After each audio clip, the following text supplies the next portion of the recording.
Test, test, test, test, test, test. Okay, I sound good. Cool.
Test, test. Can I hear myself? Okay.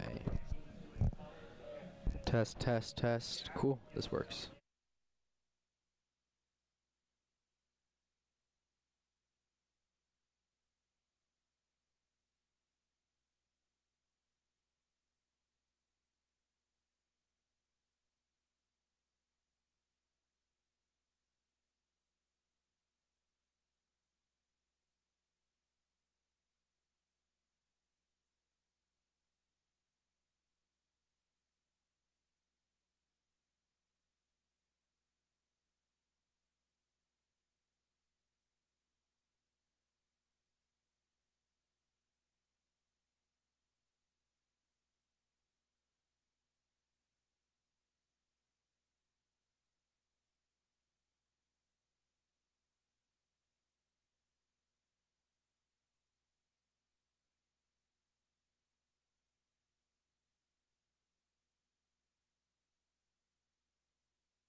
1, 2, 3, 4, 5, 6, 7, 8, 9, 10.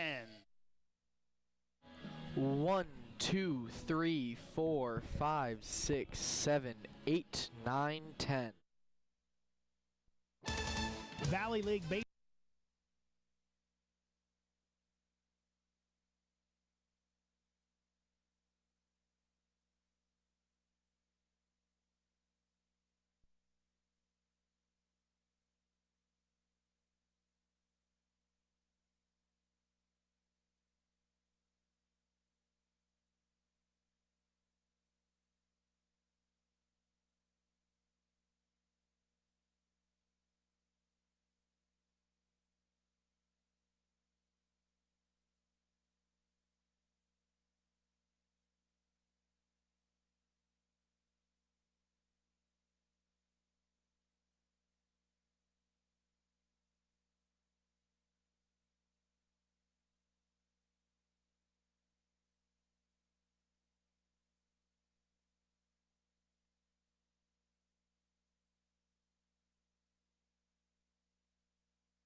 welcome to Fireman's Field here in Purcellville, Virginia.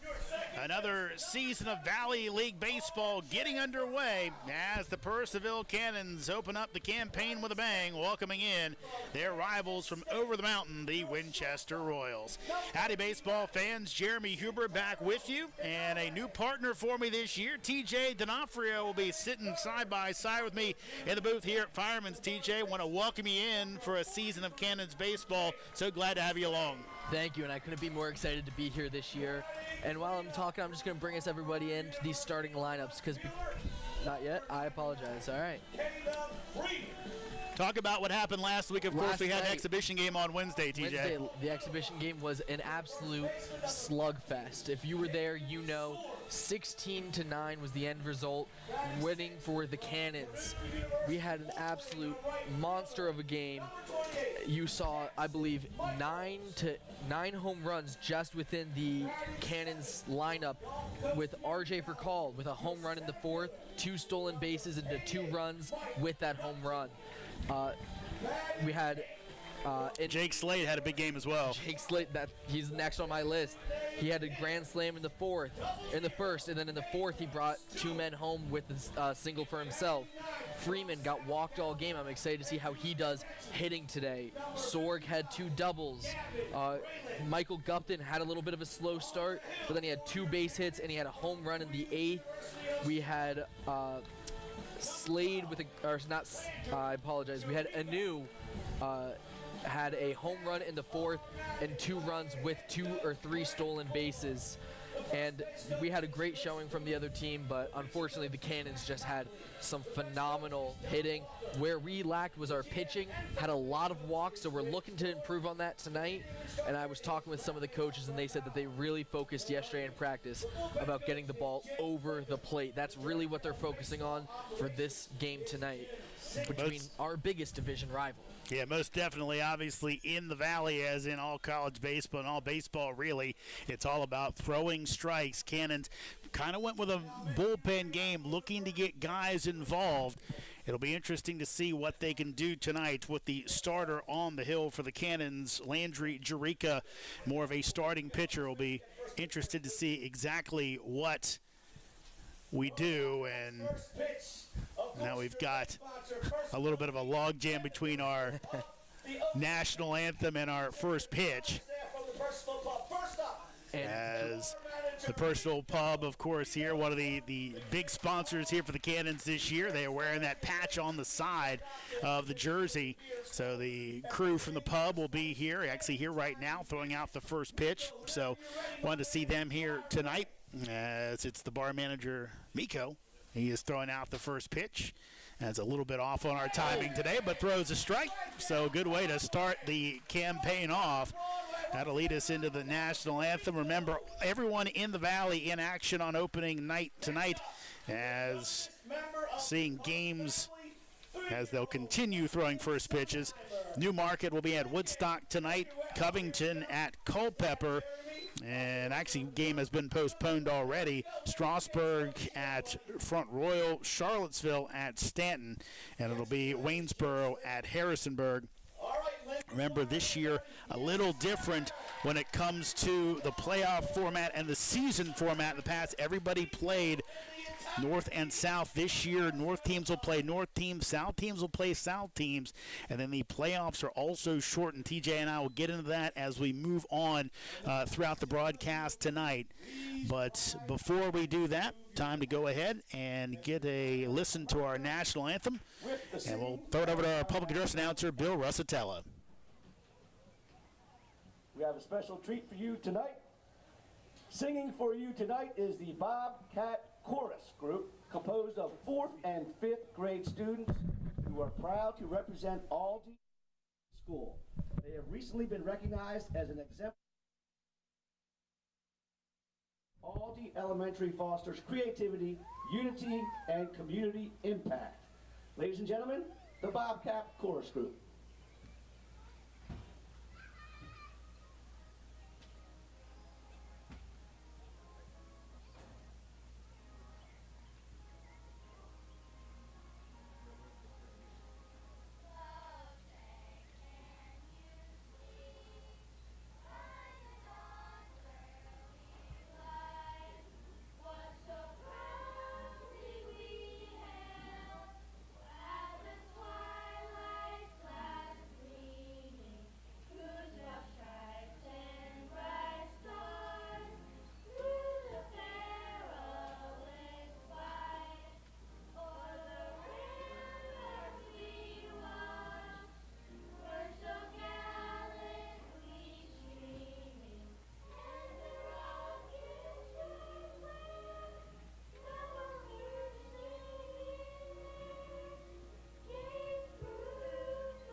The Aldi Chorus with a version of our national anthem. It's almost time for baseball here at Fireman's Field. Again, rivalry contest tonight as it's the Cannons and the Royals, Winchester versus Purcellville. As it's time, almost time to get this one on as we get our starting lineups from my partner, TJ D'Onofrio. Thank you so much. And starting off for the Winchester Royals. First up to bat, we have Cam Harthen. Next, Jay Gonzalez. After that, batting third, Jalen Hernandez. Then next, batting fourth, Tyler Steele.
Five strikeouts, 15 hit by pitches, 16 homers allowed, so a little bit prone to the long ball, 3.25 on opponent batting average. So time to settle in. Glad to have you along as Cam Harthen, the junior out of Marshall, will stand in the left-handed batter's box, and time to get it underway as our first pitch is going to miss low as a 7:06, a little late first pitch time tonight. Paul Wills behind home plate. Dwight Goodwin in the field, as is Anthony Mayer. Mayer down at first base. Goodwin is at third. In a way, double clutches, throws over, and in time as he's rung up as Shintaro makes the play for out number one. And that's what we're really expecting to see from Shintaro this year. He is a beast. Coming in from Kansas State, coming from Japan originally, we are so excited to see what he brings to our shortstop this year. Jay Gonzalez. So quick first out as Jay Gonzalez steps in. Here's the pitch, and that'll miss outside. Gonzalez out of Iona, a senior. Here's the pitch from Landry, and that is going to miss high, 2-0 count.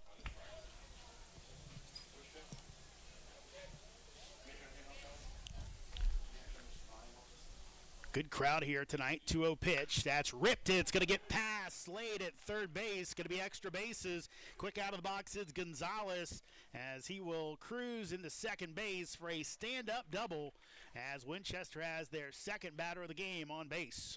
And that does not surprise me too much. I mean, Gonzalez is a hitter. He had 34 RBIs this past year, 31 runs. He is a man who knows how to hit, and he seems very patient, and he waited for a good hit, and he ripped it right into left field. I mean, it's exactly what we thought he would do.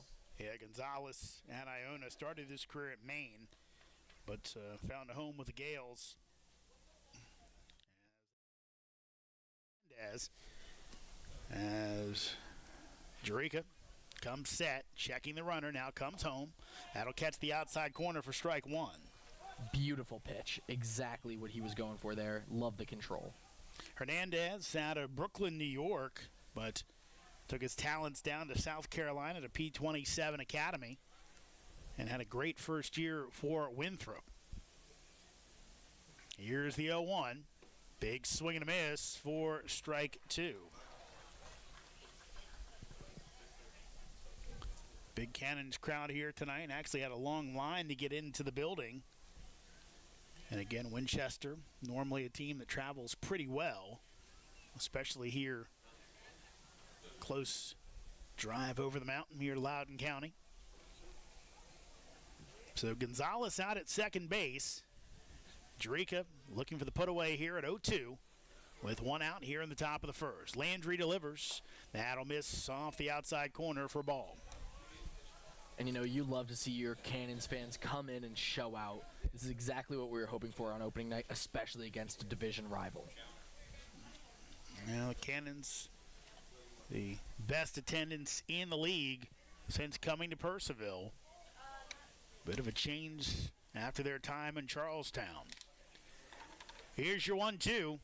That'll be dribbled down to first base. Sorg will drop it, and all hands are safe.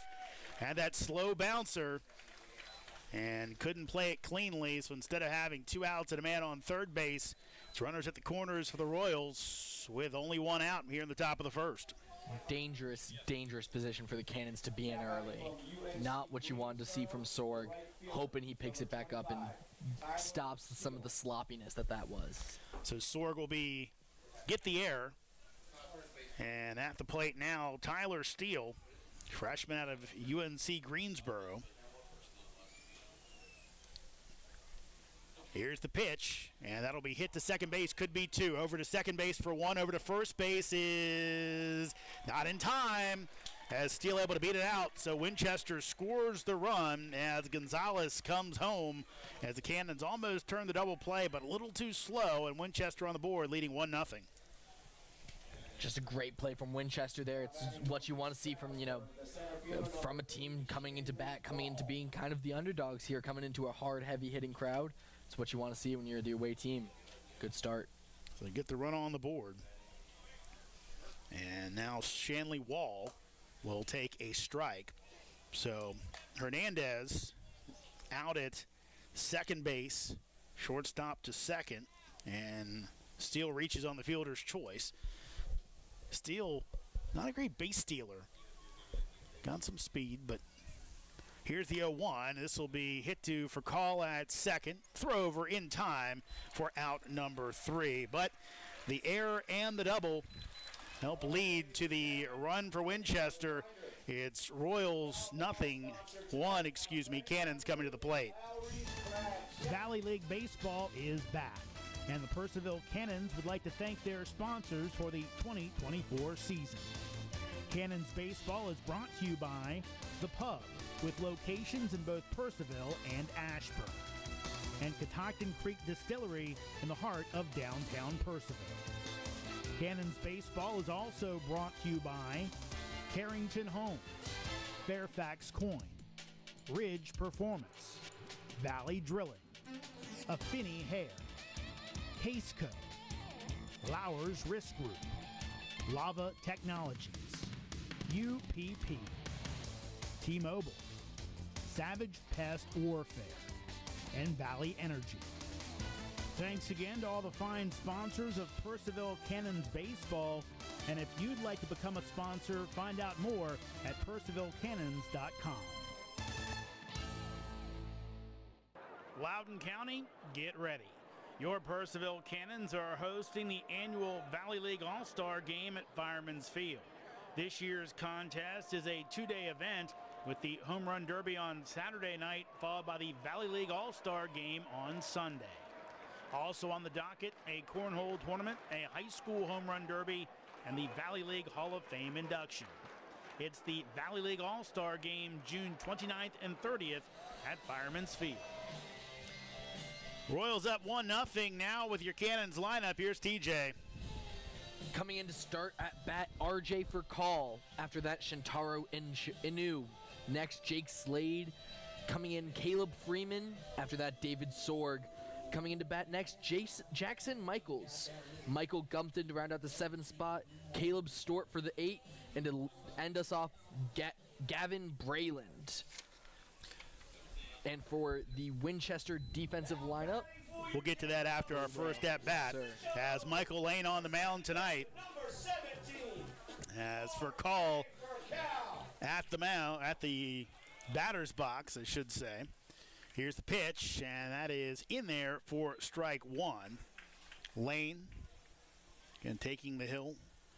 Expecting to see a few pitchers tonight for Winchester. Breaking ball, but he hit the second base, fielded by Budzik, throws over in time for out number 1. And getting back to the Winchester Royals defensive lineup, we have, as he said, Lane taking the mound with Harthen in left, Wall in center, Steele in right. Smalley is over at third base. Gonzalez at shortstop. Budzik at second. Hernandez is at first. Amaro behind home plate. And as TJ told you, Lane is on the mound. Second batter is Shintaro Inoue, as this is going to be down the middle for strike 1. Inoue, and again, out of Kansas State, a junior, actually headed to Kansas State after playing some JUCO ball the last couple of years.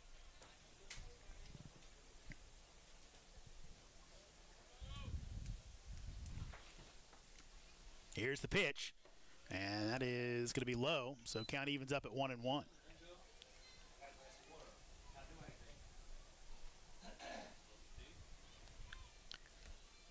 Here's the wind. Lane delivers. That'll miss up high to Inoue. So count goes to 2-1. Been impressed so far with his defense. Something the Cannons over the years have had trouble filling that spot as Shintaro fouls it away. Inoue, a very patient hitter. He does not swing at something he doesn't like. It's rare that he doesn't make contact when he chooses to swing. Good point. Good fundamental. A lot of the Japanese players the Cannons have brought in have great fundamentals, as that'll be fouled away. And that's one thing that I think, you can coach all you want, TJ, but having those guys that do it every day and a good examples is great to have on your team. Here comes the 2-2 from Lane, and Shintaro fouls it off to stay alive.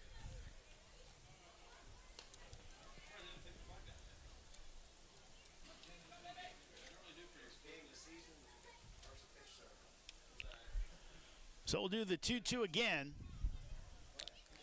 as Lane winds and delivers, and that will catch the outside corner for strike 3.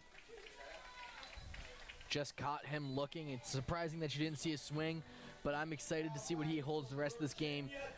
Jake Slade up next, and I'm excited to see what he does. He had a great electric game on Wednesday. I'm thrilled to see that he's back tonight and see what he does here. Yeah, most definitely. TJ had a grand slam at his first Cannons at bat as that misses inside, would later have an RBI single in the contest.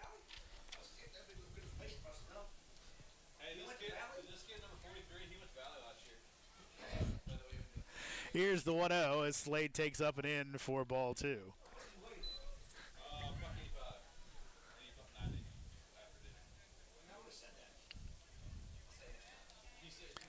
Here comes the 2-0. That'll miss outside, so count goes 3-0 to Slade.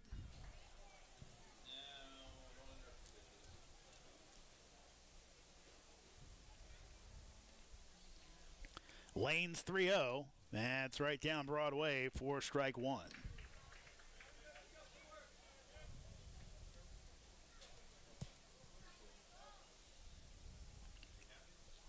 Here's the 3-1. Big swing and a miss for strike 2. Lane made 12 appearances for Delaware State in 2024. Only 3 starts, pitched 27 and 2/3 innings. Here's the payoff pitch. That'll be hit foul down the right field line, giving chase, and that is going to end up out of play.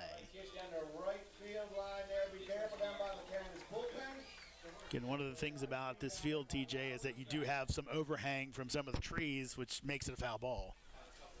it saved a couple of people Wednesday, and I'm sure we'll see it all season long. Yep.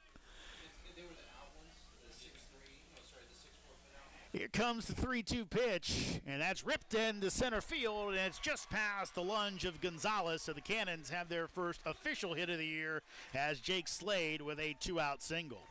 Jake Slade, I'm finding out right here. Great hit, great fundamentals there. We saw him warming up in BP earlier, and that's exactly where he was hitting it. You can see that's where he was trying to focus for today, is those small gaps in the outfield.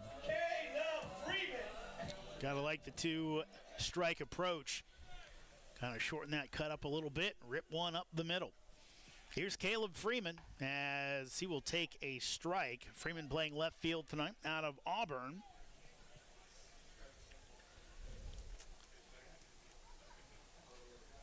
Left-handed batter. Here's the 0-1, and Freeman fouls it away. He's quickly down 0-2. And, you know, he was our DH Wednesday for the exhibition game. I'm excited to see him hit because he got walked the entire night. He did have 2 stolen bases, but I'm just excited to see what he does here. Hopefully he makes some contact. Freeman got 14 games at Auburn this year. Here's the 0-2. That'll miss inside, though Amaro gives the point and nod, the universal catcher signal of I like that pitch. I don't know what's not to like about that pitch. It was beautiful. Slade takes his lead off of first base. Runner goes, 1-2 pitch. That is outside, and Slade in safely at second base. So a 2-2 count, and now a runner in scoring position for Caleb Freeman. And we saw a lot of stolen bases Wednesday.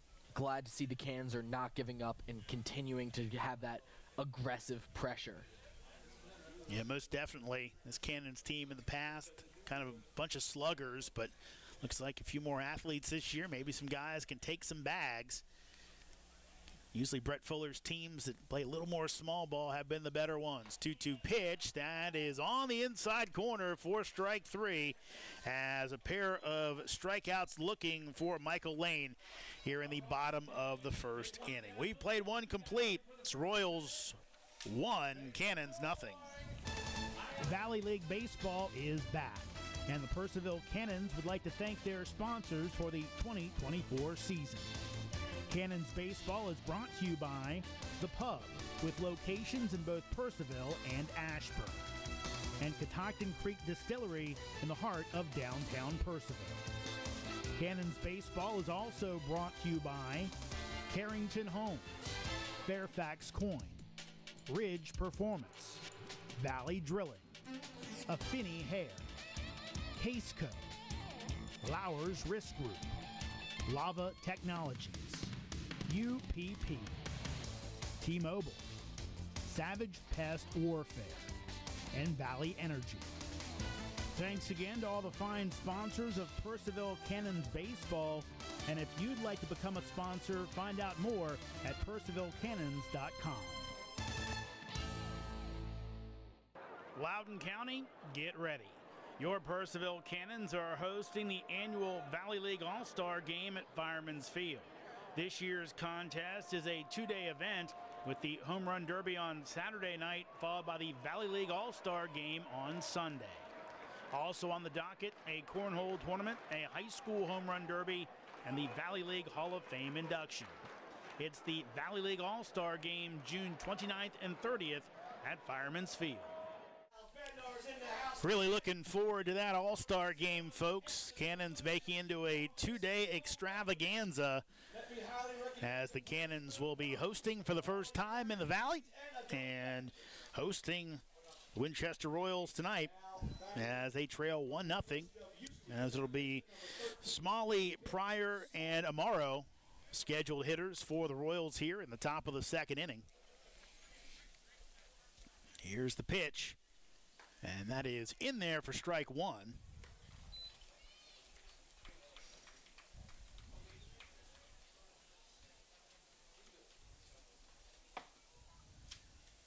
Here's the pitch from Landry. That is in there for strike 2. Smalley headed to Houston, Played last year at State College of Florida. Also saw some time at Stetson early in his college career.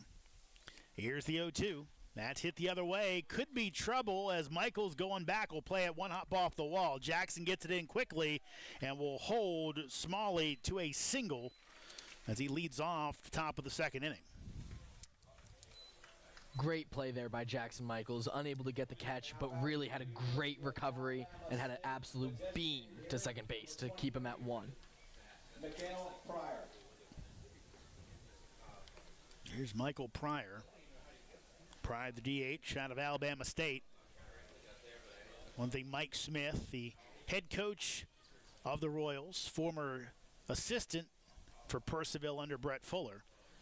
And a lot of the recruiting lines he still has. Always had a good spot down at Alabama State, one of the better programs in the SWAC. Here's the pitch, and Pryor takes on the outside corner for strike one. And Pryor was great in JUCO before Alabama, too. Looking at some of his stats, he was a good slugger. And good addition to that program down at Alabama State. Looking to be a good addition for Winchester here this season. 0-1 pitch. That's hit the other way. That's going to be in for a base hit. Back-to-back singles. Going to third. It's Smalley. Michaels winds up, but it'll be cut off by Inouye. And now it's Royals on the corners, this time with nobody out here in the top of the second.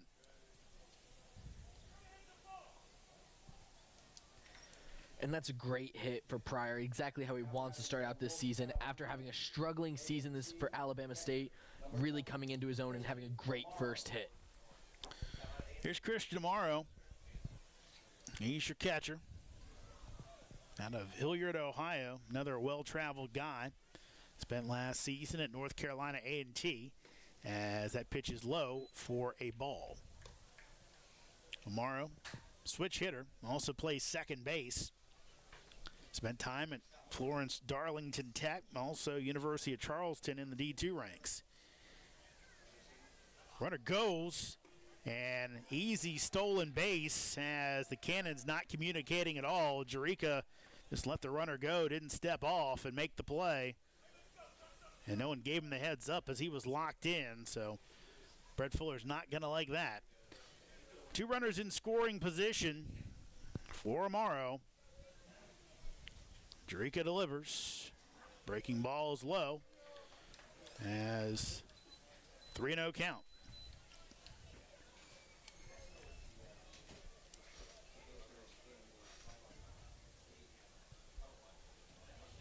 Here's the set. And the 3-0 pitch.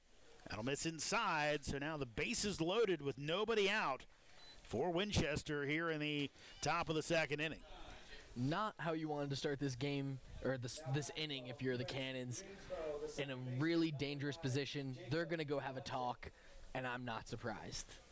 Matt Copley, the pitching coach, been with the Cannons for a few years, and Copley played for Brett Fuller down in when the Cannons were in West Virginia. They'll bring the entire infield in as they'll discuss how they want to play this. Probably discussing the lack of communication on that stolen base as well. A quick mention of it, I wouldn't be surprised. You got to have better communication on a play like that.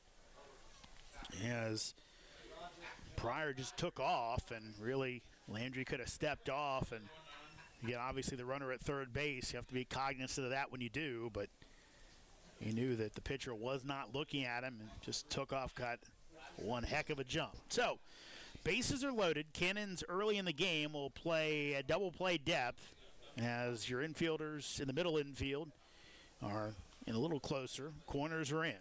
They're look to come home. Here's the pitch, and it is high to the number 9 hitter, Jacob Budzik. Budzik out of UNC Greensboro from Stallings, North Carolina. Here's the 1-0. That's in there for a strike.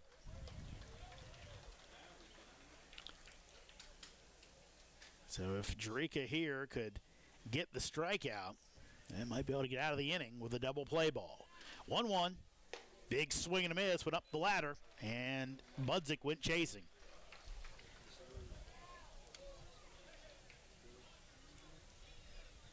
Crowd crowd continues to file in. Great opening night crowd here in Purcellville. Jerica delivers the 1-2. That'll miss high, so count evens up at 2-2.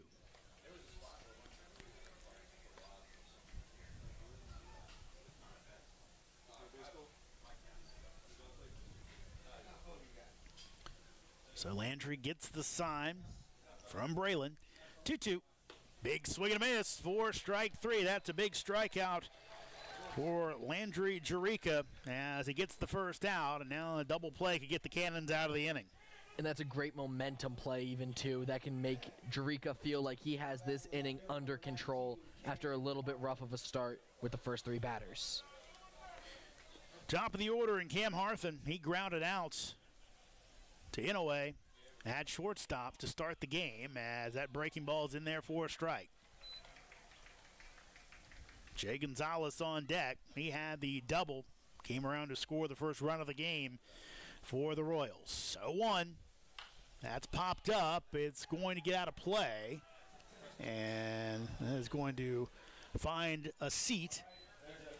Saw a couple folks down there just covering their heads up. I'll say, hey, guys, let's look up and try and find the ball at least.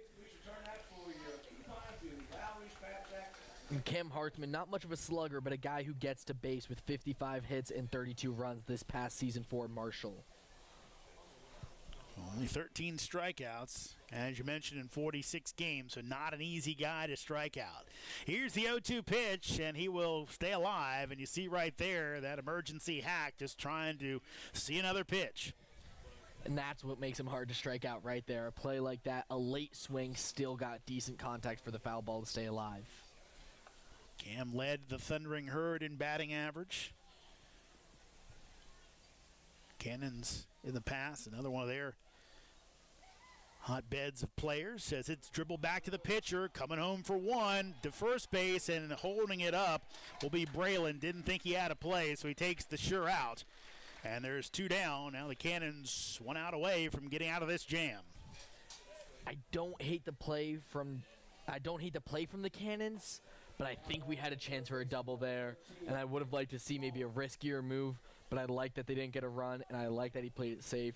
Makes it smart play. Well, did see Brett Fuller look at his young catcher, kind of clap and say good play, so he was fine with it. But now the question is, can they get Gonzalez, big-time hitter? Here's the pitch as Landry's low for ball one.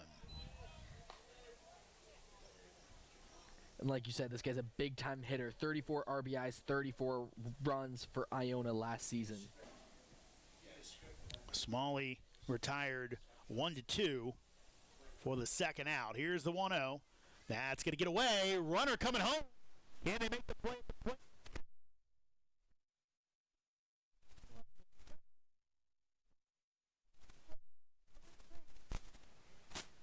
Thumbs up, Buck. No runs in the top of the second inning. It's still 1-0. Winchester up on Purcellville. Valley League Baseball is back, and the Purcellville Cannons would like to thank their sponsors for the 2024 season. Cannons Baseball is brought to you by The Pub, with locations in both Purcellville and Ashburn, and Catoctin Creek Distillery in the heart of downtown Purcellville. Cannons Baseball is also brought to you by Carrington Homes, Fairfax Coin, Ridge Performance, Valley Drilling, Affinity Hair, Caseco, Lowers Risk Group, Lava Technologies, UPP, T-Mobile, Savage Pest Warfare, and Valley Energy. Thanks again to all the fine sponsors of Purcellville Cannons Baseball. And if you'd like to become a sponsor, find out more at PurcellvilleCannons.com. Loudoun County, get ready.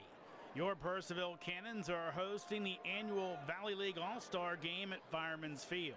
This year's contest is a two-day event with the Home Run Derby on Saturday night, followed by the Valley League All-Star Game on Sunday.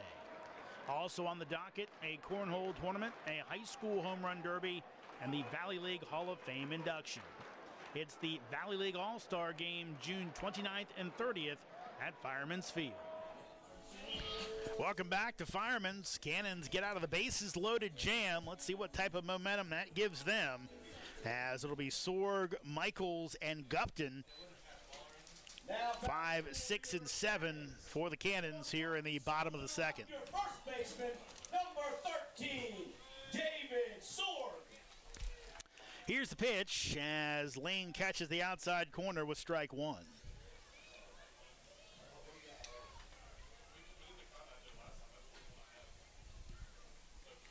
0-1. That's on the outside corner for strike two. We mentioned Lane before. Delaware State 2-3 record this year, 6.51 ERA, mostly in relief. Here's the 0-2. And swing and a miss. Good morning, good afternoon, good night, David Sorg, as Lane makes quick work of him for the first out of the inning.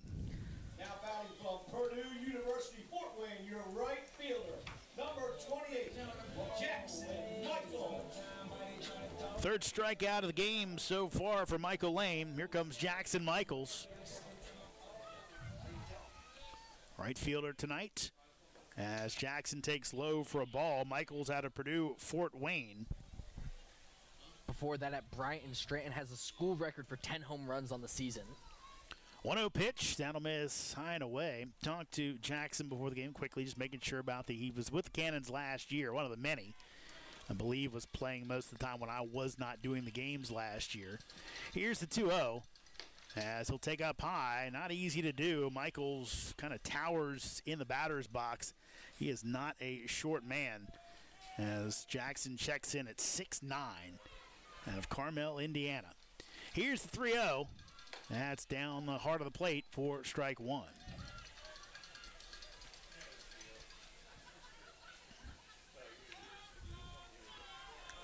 Here's your 3-1 pitch. That is in there for strike two, as Michaels thought he had a base on ball. Instead, Paul Wills said no. That's a strike.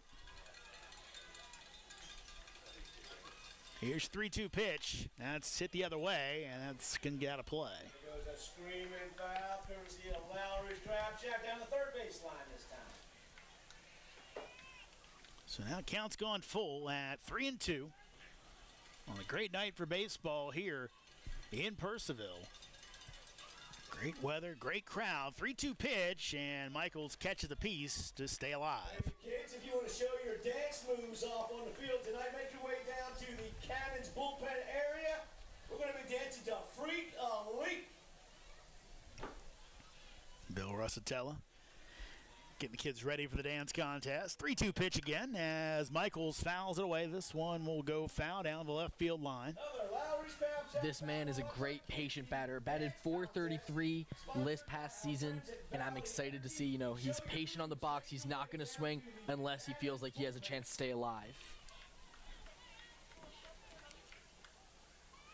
3-2 again, and Michaels on that tailing breaking ball swings over top of it for out number two, the fourth strikeout of the game for Michael Lane.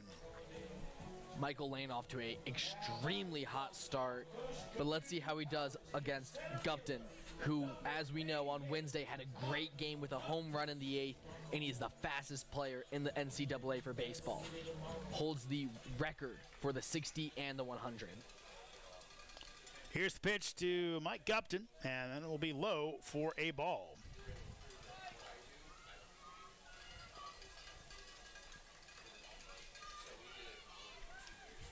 Here's the pitch. Gupton, big swing and a miss for strike one.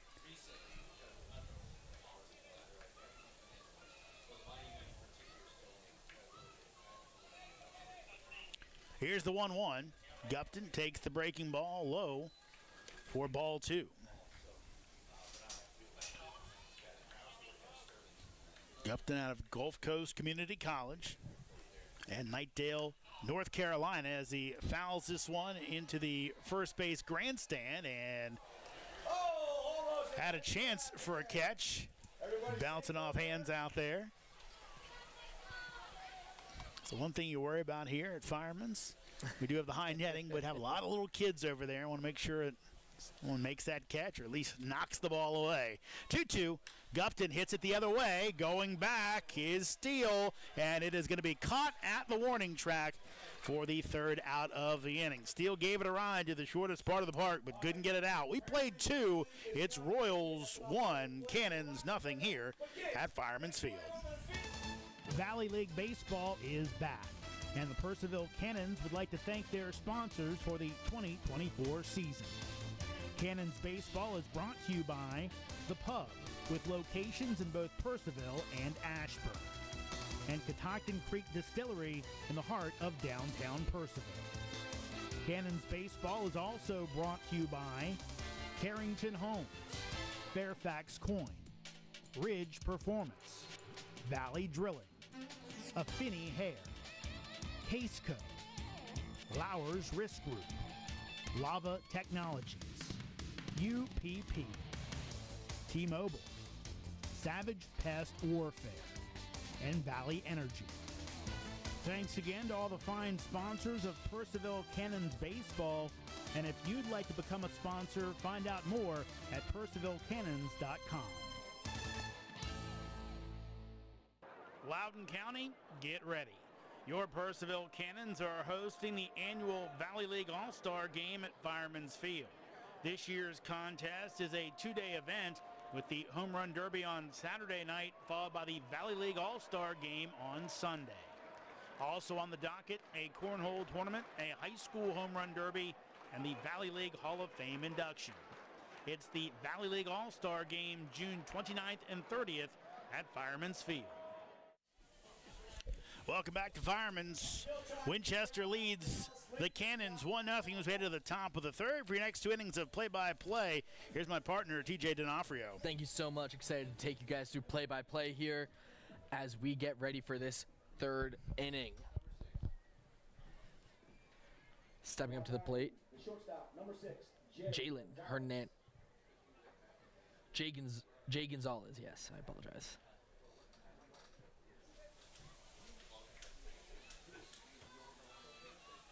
Yeah, Gonzalez at the plate when the runner was thrown out at home.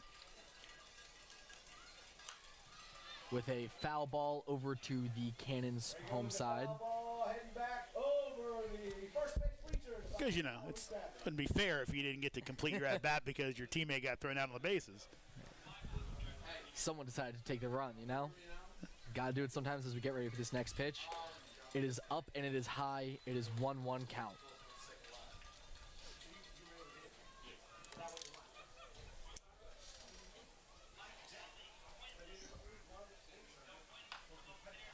Another foul ball right over to the Cannons. Home crowd. 1-2 count.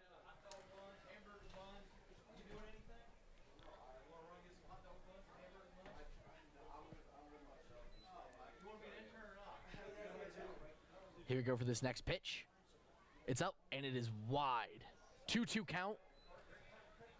Landry Drika trying to keep this batter on his feet. Who knows what he's going to do next to Jay Gonzalez, who is, again, a phenomenal hitter.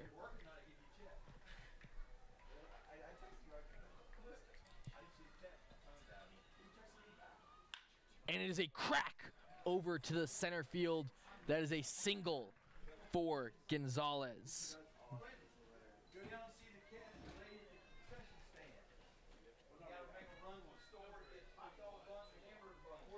Stepping up next to bat, Jalen Hernandez. Now batting the first baseman, number 41, Jalen. When we saw the error last time by Sorg. Go,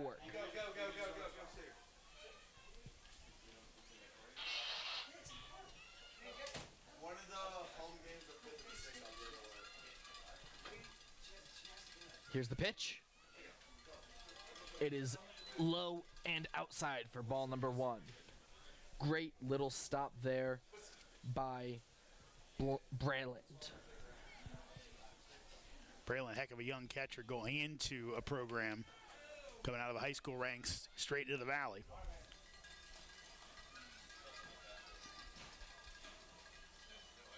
Next pitch, inside, ball 2.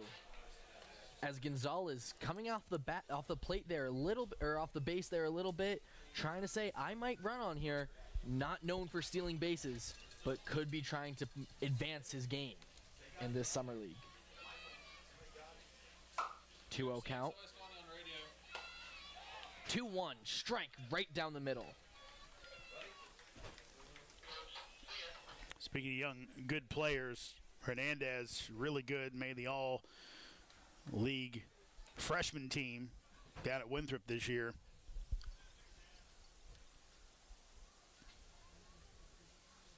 Here's the pitch, outside, 3-1 count.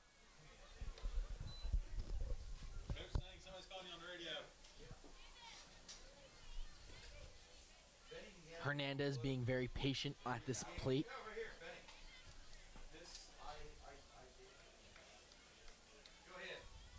Here comes the pitch. And that is a walk for Landry Drecka.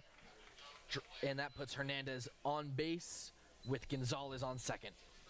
Yeah, Drecka wanted that pitch. You could tell by the reaction, was not happy with where that one was spotted, but he'll go back to work. Got out of the bases loaded jam last inning. Let's see if he can do it again here with 2 men on already. And let's see Tyler Steele up to the bait.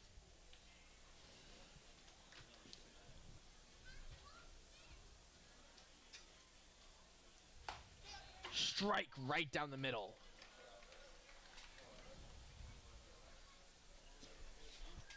Looking at him, checking his bases, making sure that no one is stealing after that miscommunication last inning. Gets the call.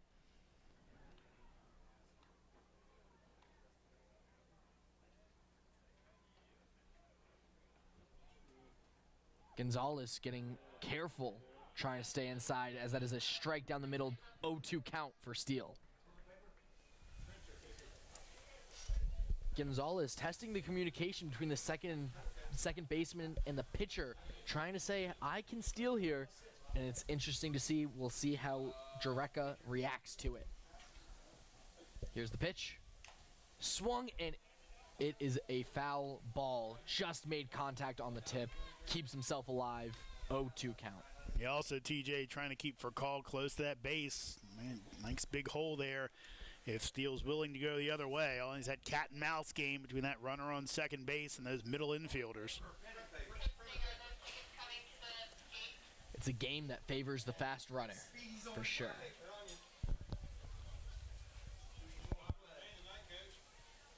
Here's the pitch. Outside.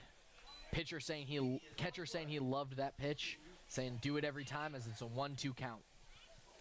Trying to get that chase. Get that strikeout again, put double play, chance to get you out of the inning.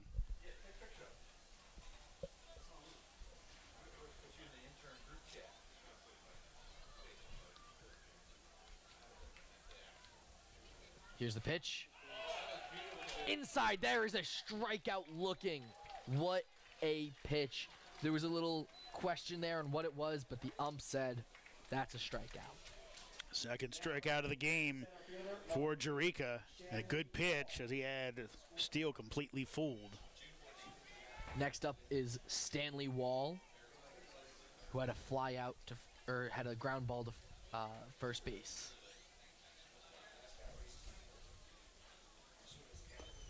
There's the pitch, and it is low, and it is very low as 1-0 count.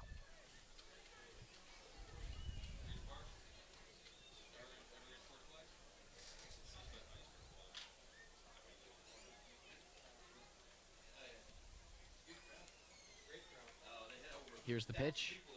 Swung, and it is a foul ball. 1-1 count. Bounced off Wall there after the hit. Bounced off the back. He's going to just shrug it off, and he's fine. Yeah, he's in the batter's box, so he's okay if he gets hit by the foul ball. You foul it off, you're out of the batter's box. Or you hit it in foul territory, I should say, and hit you, you're out. So he was just fine. Here's the pitch. It is high. 2-1 count. And what I'm liking here is Drecka is checking that second base every time now before he pitches, making sure that he's keeping him on that base.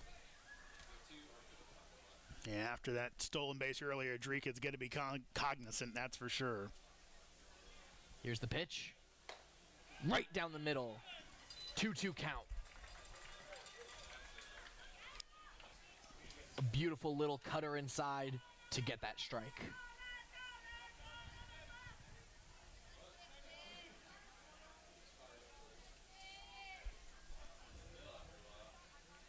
Drika with the pitch. It is foul ball. Everybody was sure for a second, it looked like. And then finally the home plate umpire says foul ball. 69 selling 50-50 raffle tickets. Take home Wall staying alive at this at-bat. tonight. Wall out of East Stroudsburg. We actually had a guy from the Gaithersburg Giants, I believe, was out of East Stroudsburg too. He Interesting. did. There's actually 2 guys on this team out of East Strasburg. Love to see players coming together and sticking together, even in Summer League, as we get ready for this pitch. It is struck over just past the shortstop. We see Gonzalez running to third. Bases are loaded with only 1 out now.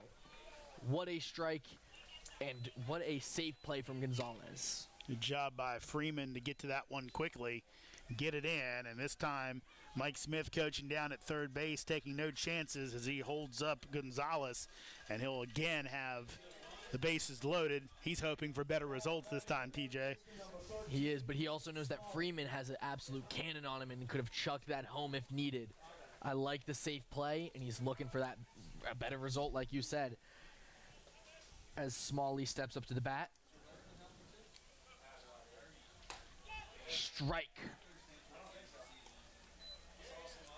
That was a sharply hit ball out as a fly ball out to the left field. And line drive just got past in a way. No damage yet. Here's the pitch. Hit, foul ball, 0-2 count. There goes another Lowry's drive sack, foul ball. Pip being the last hitter to bring a player home, hoping to be that hitter again.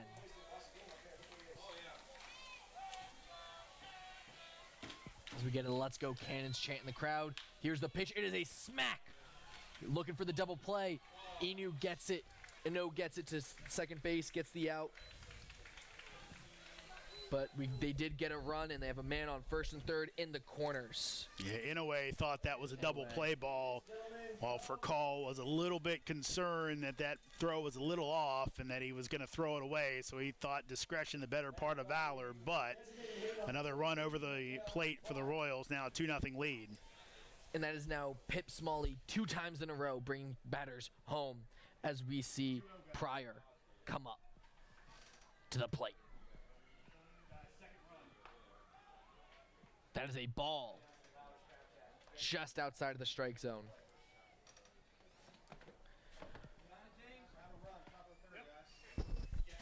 We have one player in scoring position while the other's on first looking to potentially steal. 1-0 count, and here's the pitch. Swinging, it is out to the center field. Gallup running, and we have a great play by Michaels there to clean it up to end this inning at 2-0. We will be right back.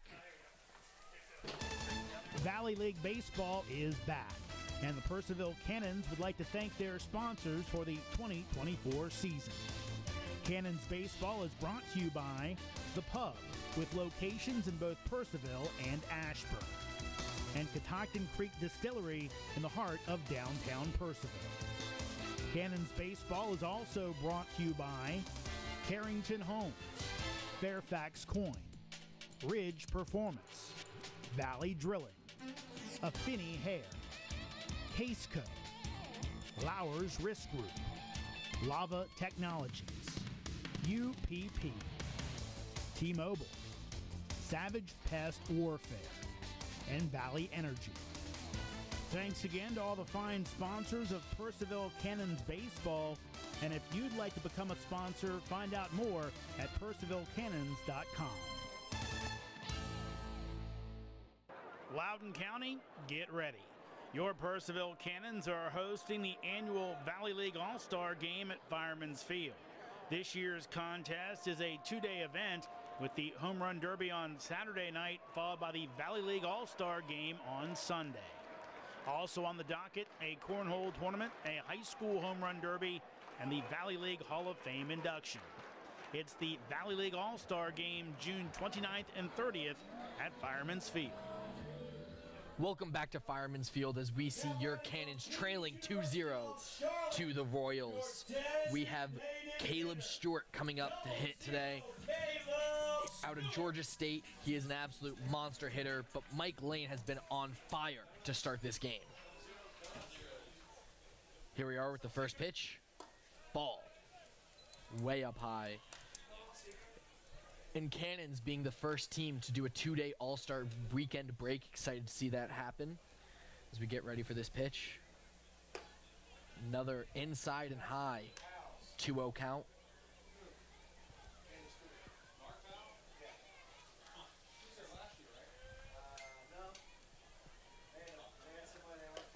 Another outside hit. Outside pitch. 3-0 count. Might be scared to hit to Stewart because he is, like I said, an absolute hitter. Here's the last pitch. Strike right down the middle. 3-1 count. Caleb Stewart back with his third year with the Cannons. 2023-2022. Here's the pitch. Inside. And it's called a strike as Caleb seems to disagree as he started his walk. Pulled right back in for a 3-2 count. And Caleb must like the coaches here or the atmosphere because he keeps coming back. And there's a swing, foul ball. Yeah, it's one of those things you see so many kids come through here in my spot. You forget, but I can't remember if Caleb, he had one of his teammates, if he got injured, only played a few games and came back last year. So good to see him back. Here's the pitch. There's a strikeout for Caleb Stewart looking. Up next, Gavin Brayland, your catcher. Fifth strikeout of the game for Lane. And again, a guy that Mike Smith, TJ, thought might go 4 pitchers today or so. He's going to keep going as he's kind of mowing through the Cannons lineup right now. He is. He is having an amazing game so far. Can't take it away as here's the first pitch. Strike. Curved right down into the plate.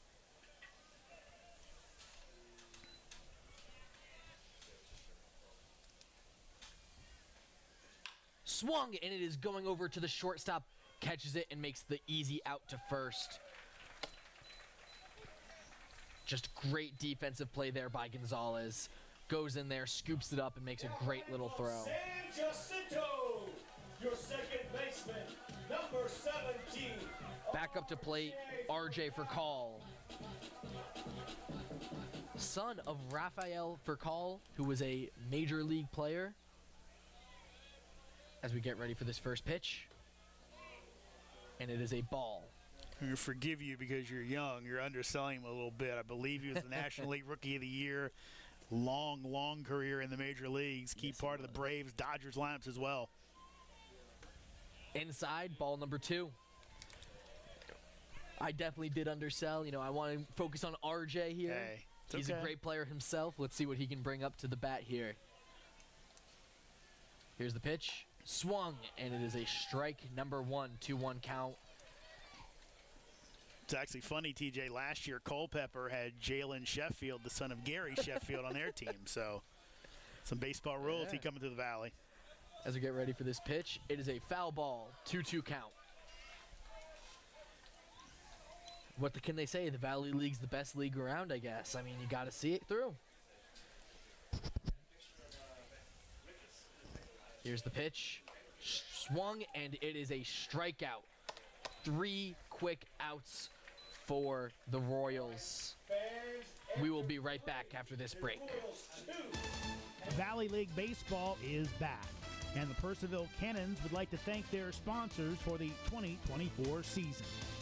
Cannons Baseball is brought to you by The Pub, with locations in both Purcellville and Ashburn. and Catoctin Creek Distillery in the heart of downtown Purcellville. Cannons Baseball is also brought to you by Carrington Homes, Fairfax Coin, Ridge Performance, Valley Drilling, Affinity Hair, Caseco, Lowers Risk Group, Lava Technologies, UPP, T-Mobile, Savage Pest Warfare, and Valley Energy. Thanks again to all the fine sponsors of Purcellville Cannons Baseball. And if you'd like to become a sponsor, find out more at purcellvillecannons.com. Loudoun County, get ready. Your Purcellville Cannons are hosting the annual Valley League All-Star Game at Fireman's Field. This year's contest is a two-day event with the Home Run Derby on Saturday night, followed by the Valley League All-Star Game on Sunday. Also on the docket, a cornhole tournament, a high school home run derby, and the Valley League Hall of Fame induction. It's the Valley League All-Star Game June 29th and 30th at Fireman's Field. Welcome back to Fireman's Field, home of the Cannons, as the Cannons trail 2-0 to the Royals. A quick little trip around the league. Newmarket Rebels are beating Woodstock 2-1. Strasburg Express beating 1-0 to the Front Royal Cardinals, as Waynesboro Generals 3-1 against the Harrisburg Turks. As we get up to bat, Amaro. Here's the first pitch. Low, ball one.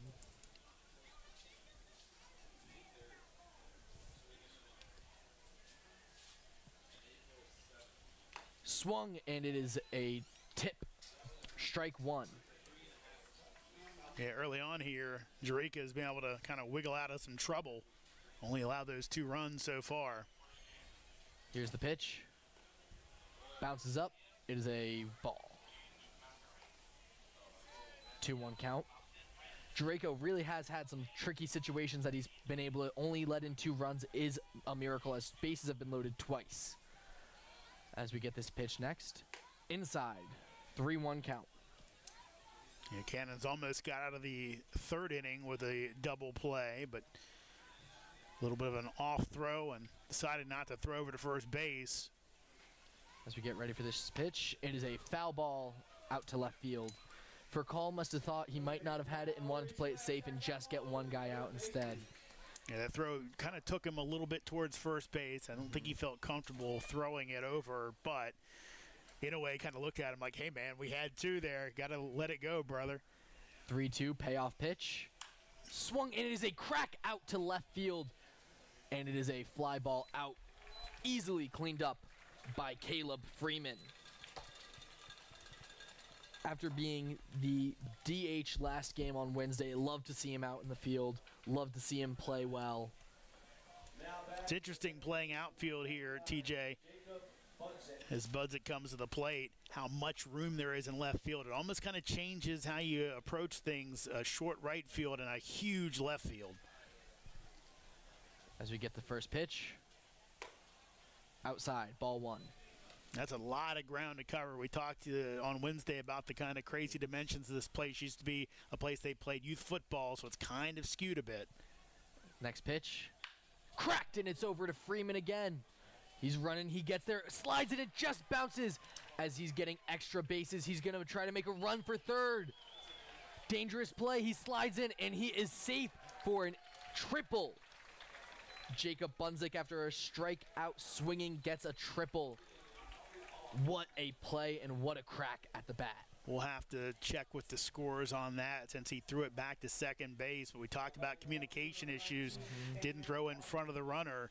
And an aggressive Budzik takes the extra base. Up now, Cam Harthen. Here's the pitch. Low. Ball one.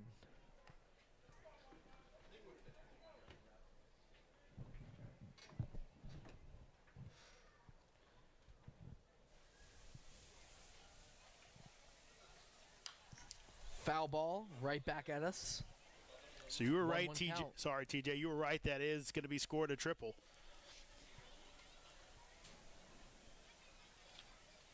Sometimes I do know what I'm saying, I think. I don't know.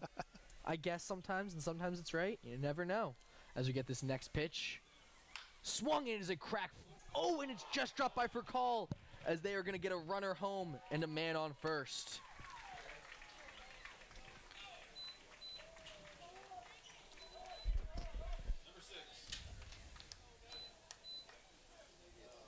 Another run on the board, and for a call, that's a play he's got to make. Was a sinking line drive, but a ball that's got to be caught. Jay Gonzalez up next. Purcell struggled in the beginning of the game on Wednesday. Hopefully he can pick it back up as he did on Wednesday. Here's the pitch. Ball one. That will be an E4 on the second baseman. Yes, it will.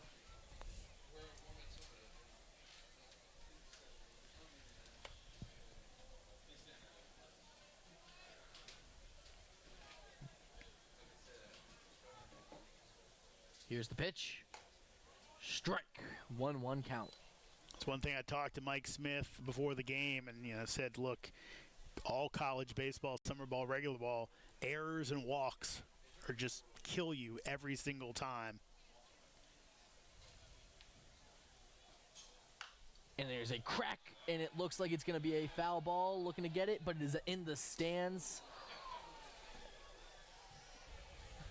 Right next to my parents, actually. Wonder if they got that one. I'll tell you what, a couple people jumped out of the way, but they were not looking to catch that ball. I think they heard how hard he hit that into the air, and they're like, I don't want to try to get that on the way down. 1-2 count here for Jay Gonzalez. As Cam Harthen takes a little step off the plate, off the base. Here's the pitch. Outside, 2-2.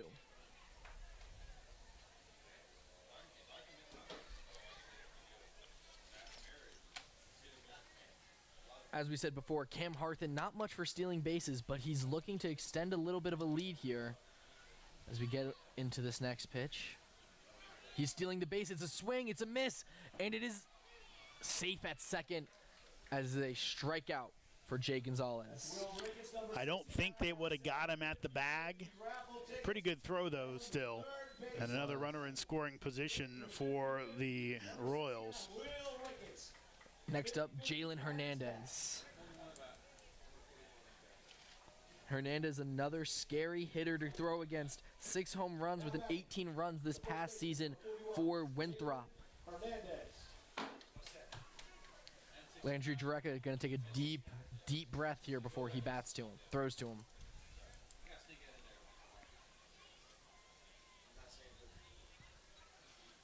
Swung, and it is trying to get the man out on second. Oh, but it bounces outside.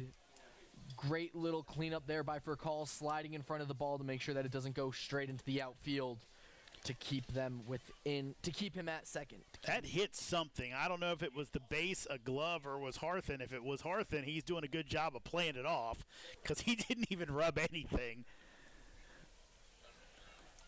I think if he were to rub something, the ump would know as we get this next pitch, 0-1 count. Inside, strike 2. Beautiful breaking ball there.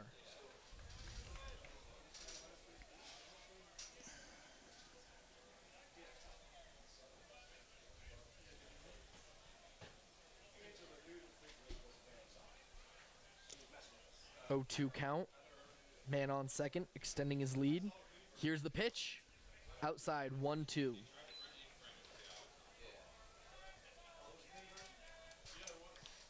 Harthen really trying to play against this miscommunication that we're seeing for the Cannons here, extending his lead heavily on second base.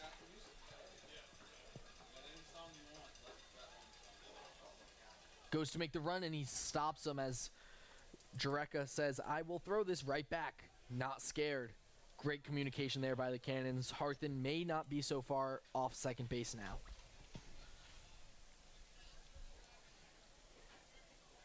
Here's the pitch.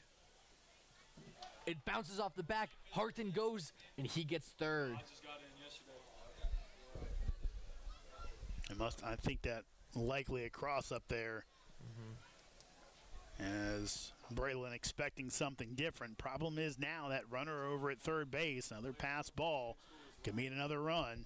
Our Cannons really got to try and keep Winchester at 3, considering they only have 1 hit. 2-2 count. Here's the pitch. Swung, and it is a strikeout. Beautiful pitch, and we will be back for your Cannons after this break. Valley League Baseball is back, and the Purcellville Cannons would like to thank their sponsors for the 2024 season. Cannons Baseball is brought to you by The Pub, with locations in both Purcellville and Ashburn, and Catoctin Creek Distillery in the heart of downtown Purcellville. Cannons Baseball is also brought to you by Carrington Homes, Fairfax Coin, Ridge Performance, Valley Drilling, Affinity Hair, Caseco, Lowers Risk Group, Lava Technologies, UPP, T-Mobile, Savage Pest Warfare, and Valley Energy. Thanks again to all the fine sponsors of Purcellville Cannons Baseball, and if you'd like to become a sponsor, find out more at purcellvillecannons.com. Loudoun County, get ready. Your Purcellville Cannons are hosting the annual Valley League All-Star Game at Fireman's Field. This year's contest is a 2-day event with the Home Run Derby on Saturday night, followed by the Valley League All-Star Game on Sunday. Also on the docket, a cornhole tournament, a high school home run derby, and the Valley League Hall of Fame induction.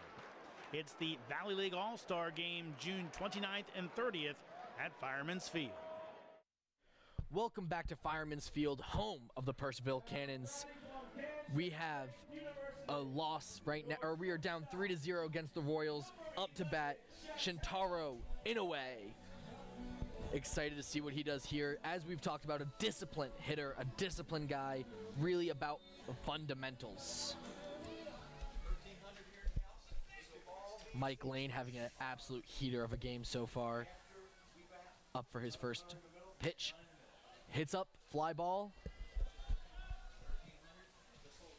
Goes over top of our heads. Yeah. It's funny, TJ. Like I said, I talked to Coach Mike Smith before the game. He said he probably used 3 or 4 pitchers planned that way today. No one warming up in the bullpen. We're in the 4th inning. Here's the next pitch. Ball 1. 1-1 count. And you know what? If I was him, I wouldn't be warming anyone up either because Mike Lane is on fire. Next pitch. Swung and it hits over to the shortstop. Shintaro running as fast as he can, and it is out at first. Well, excuse me, check swing. I don't think that was planned, though. Again, we've seen Japanese players sometimes employ that. But good play at shortstop by Gonzalez as Shintaro almost got on second hit of the game for the Cannons. Couldn't make it there, though, in time. Good play. And that is his second big defensive play so far this game, as we go now to Jake Slade, the hometown hero from Purcellville. We'll see what he does at this at-bat. Here's the pitch. Straight down the middle. Strike 1.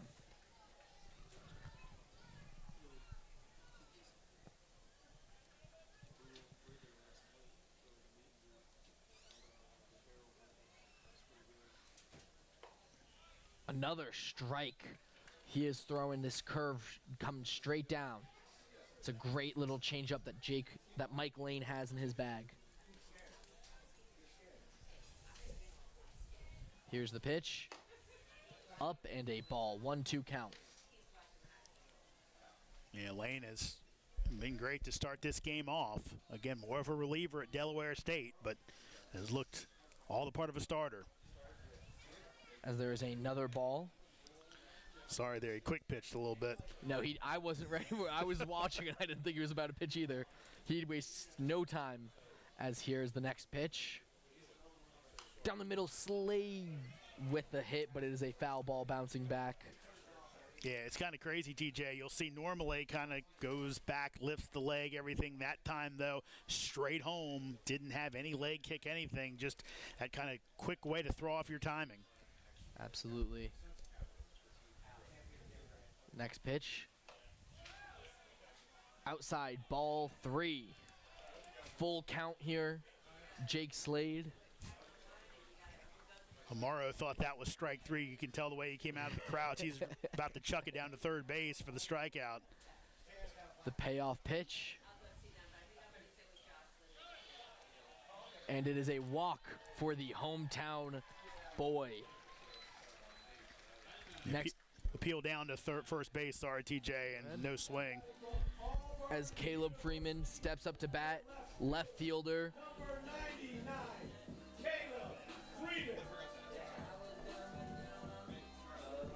Caleb Freeman with a strikeout-looking last at-bat. Let's see what he can do here. Slade taking a generous lead off first. Here's the pitch, and it is a ball. 1-0 count. Freeman with a little bit of a check swing there. Great stop there. You're hoping right now a lot of lefty power coming up and generous short porch and right. He tried to catch him with a pickoff, but Jake Slade, who used his height to his advantage there, extended his arm on the slide and got safely home at first as he takes a generous lead again. Here's the pitch. Slade with his steal, running, slides in, safe. Great steal there. Ball 2 for Mike Lane.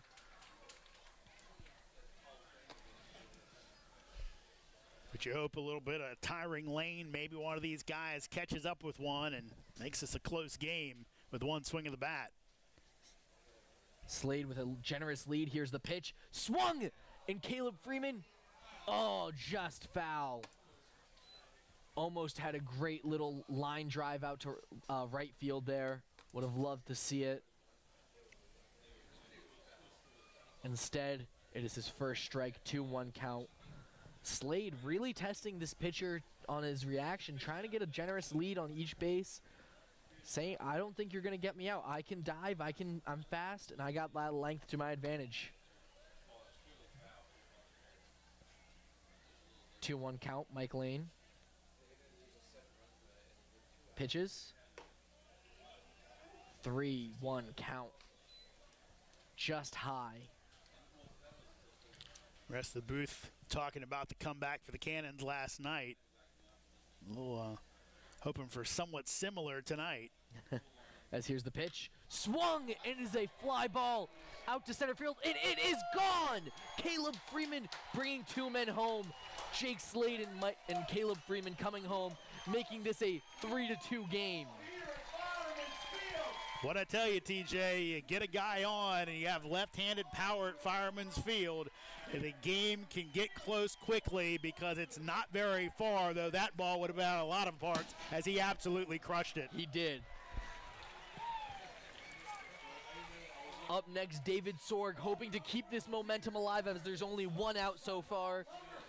Mike Lane hoping to try to keep his confidence up, but it's hard after an absolute slam like that by Freeman.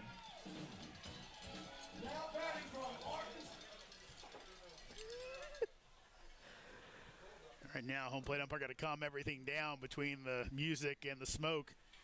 Here's the pitch. Swung, and it is a foul ball over towards... I couldn't see. I think that went towards the bullpen. Yeah, just got over top of that short fence. Yeah. Netting goes right past where the dugouts are. Here's the pitch. Swung, and the pitcher just misses it. Going to second base, Sorg sprinting, and it is out at first.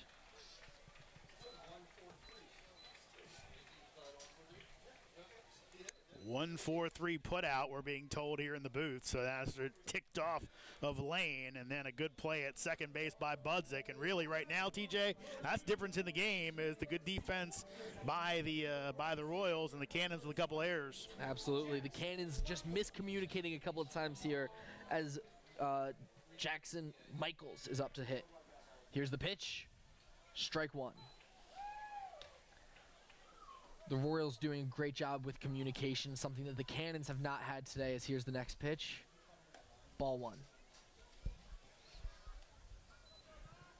Right now, it's looking like this might be Lane's last inning. Just almost you get the feel he's tiring a little bit. Here's the pitch.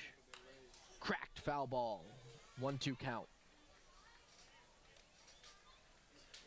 You know, Lane typically a reliever like we were talking about. So playing 4 innings, that's impressive as a reliever. Trying to something new here, trying to start as here he comes with this pitch. Ball 2. 2-2 count with 2 outs. Those are your angel numbers. There's 2-2-2. Here's the pitch. Swung, and it is a strikeout for Mike Lane. We will catch you back. 3-2, your Cannons trailing. We'll be back after this short break. Valley League Baseball is back, and the Purcellville Cannons would like to thank their sponsors for the 2024 season. Cannons Baseball is brought to you by The Pub, with locations in both Purcellville and Ashburn, and Catoctin Creek Distillery in the heart of downtown Purcellville. Cannons Baseball is also brought to you by Carrington Homes, Fairfax Coin, Ridge Performance, Valley Drilling, Affinity Hair, Caseco, Lowers Risk Group, Lava Technologies, UPP, T-Mobile, Savage Pest Warfare, and Valley Energy. Thanks again to all the fine sponsors of Purcellville Cannons Baseball. And if you'd like to become a sponsor, find out more at PurcellvilleCannons.com. Loudoun County, get ready. Your Purcellville Cannons are hosting the annual Valley League All-Star Game at Fireman's Field. This year's contest is a 2-day event with the Home Run Derby on Saturday night, followed by the Valley League All-Star Game on Sunday. Also on the docket, a cornhole tournament, a high school home run derby, and the Valley League Hall of Fame induction. It's the Valley League All-Star Game June 29th and 30th at Fireman's Field. Welcome back to Fireman's Field, home of the Cannons. This is TJ D'Onofrio alongside Jeremy Huber. I'm going to let Jeremy take over this next 2 innings of play-by-play, and he will pick it right back up. Thank you, TJ. As it's a new pitcher on the hill, it's Aiden Adams, the 6-foot, 200-pound junior lefty from Bryan, Arkansas, and San Jacinto North, previously at Tarleton State. Of course, a returning Cannon like many we have seen. As Aiden pitched last summer for Purcellville, 4 appearances, 3 starts, 12 innings pitched, 6.75 ERA, an 0-1 record for the Cannons. Also saw time in the Northwoods League in 2022. His time at Tarleton State, his last season, 2022, 11 appearances, 5 starts, 12.05 ERA. So at the plate, it'll be Steele, Wall, and Smalley as Aiden will face that group. 4, 5, and 6 for the Royals. The left-hander delivers, breaking ball, high for ball 1.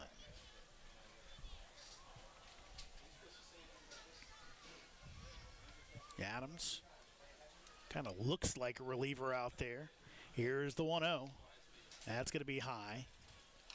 Again, it's been a long time, but kind of almost gives me a Mike Stanton vibe. Stanton, really most of his career with the Yankees and the Braves. Might have been a teammate with Rafael Furcal at one point. Rafael Furcal Sr. Here comes the 2-0 pitch. Here it is. Breaking ball, catches the plate for strike 1. Now, here's the funny thing, TJ. So Mike Stanton, the reliever, hosts shows for Sirius XM. Oh, really? Which is kind of cool. That is cool. And a real good host. Here comes the 2-1. That'll miss outside. So when he was doing that, I was working there. I've been at Sirius XM so long that Giancarlo Stanton was going by Mike Stanton back when I started working there when he came into the league. And changed it from Giancarlo, or from Mike, became Giancarlo. Breaking ball, that's in for strike 2. So here's the other funny thing. We actually had a board operator. Didn't work for our baseball channel, but he was also named Mike Stanton. That's not confusing at all in the no, booth? Not at all. So here's the pitch, and Steele takes inside for ball 4 as Steele on base for the second time today as Shanley Wall coming up to plate. Now here's where the story's somewhat funny, or depending on how you look at it. I always joked it'd been kind of cool if they could have got Mike Stanton, the board operator, to work for the baseball channel, so we could have had an interview, Mike Stanton interviewing the artist formerly known as Mike Stanton, produced by Mike Stanton. Here's the pitch as Wall will foul it away. Because, and Mike Stanton cubed is great. It's good to hear, I think they should make a podcast about it, honestly. That's the name, Mike Stanton Cube. Here comes Adams with the 0-1. Instead throws over to first base. We'll see how generous of a lead Steele gets with the left-hander on the mound. Always tough to tell against those lefties, especially depending on how generous the umpire is at first base when it comes to that leg. As the runner goes, breaking ball is going to kick away, so in safely will be Steele as Braylon goes and gathers the ball up, and a runner in scoring position for the Royals. Actually, fun fact about Mike Stanton, he's one of the Yankees pitchers that got me into baseball. I don't remember him obviously in the World Series, but I remember him in the 2007 to 06 years. Just a great pitcher. 1-1. That's outside for ball 2 as Adams trying to dial in that strike zone. Landry Jerica gets through 4 innings. Had 2 walks, but was, for the most part, around the plate. Here's the 2-1. That's going to miss up high. And now counts goes to 3-1 now. That's right. Scoreboard corrected it. So trying to avoid back-to-back walks is Aiden Adams. Long look at the runner. He'll come home. That's hit to second base for call. Can't get it cleanly, throws over, not in time. Ball gets away. Runner thought about breaking for home, but now scrambles back as Sorg will put the tag on. He'll say out. Wow. They will say out.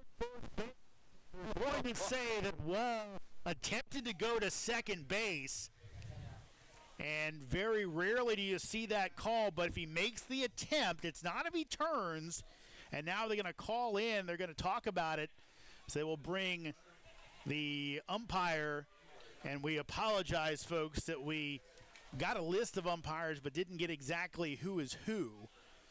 So we're thinking this is either Paul Wills or Anthony Mayer. I believe that is Paul Wills at first. Okay. So now Paul Wills will talk to Mike Smith, and Paul Wills is a umpire that does local collegiate games, so I've seen him around, and he must have seen that attempt to go to second base. Again, people you'll see it in Little League, they kind of get the rule wrong that it's, he turned the other way. No, he has to make the attempt to go to second base, and in Paul Wills' eyes, he said he did. So that is a big break for the Cannons to get the first out of the inning. And Mike Smith did not look happy about that call at all. Here's the pitch. So I believe that's going to be ruled a hit. A tough play up the middle. And then an out on the tag. Heads up play by Sorg just to throw the glove on him. What's the worst that can happen? So here's Smalley. 1-0 pitch. That'll miss up high. Furcall's really got to get better at that off-balance throw from second to first. That's the second time tonight that he's been uncomfortable with that throw. 2-0 pitch coming up. Here it is. Breaking ball. That's high. So Anthony Mayer says 3-0. And again, for Furcall's credit, he's listed more as a catcher, middle infielder as well. So 3-0 pitch coming up. Here it is. And that's in there for a strike. Aiden Adams really got to get it over the strike zone. He is struggling. He has thrown a lot of balls, and he got a little lucky on that last hit with Stanley Wall. Michael Pryor up next. Here's the 3-1. Big swing and a miss as he goes up the ladder, and Smalley goes after it. Smalley put everything he had into that swing. Wanted to crush it a little too hard. Smalley headed to Houston in the fall after a nice run at State College of Florida. 3-2 pitch, that's low. Keeping it in front is Braylon, but it'll be Royals on the corners with only one out here in the top of the 5th inning. I feel like this is the third time we've seen that tonight. Second walk of the inning. Well, go along with a single. So Here's Pryor DHing tonight, already with a single and a fly out to right field. Here's the pitch. Big swing and a miss. And I think Pryor halfway through knew he was chasing one out of his zone. Got some pink bat tape. Don't see that a lot. Little flare. Throw over and back in time. It's actually funny. One of the players who is yet to join this team, a couple, as that'll miss inside. But a couple of impact players will be coming along for the Royals.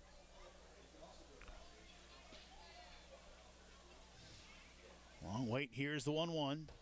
Waved at that one for strike two, but Connor McInnes, who is a standout for Blinn Community College, he will be joining this team eventually once Blinn wraps up their junior college season, but he's a guy who was reading up last night, likes to wear colorful socks under his uniform because he has his pants down, you can't tell.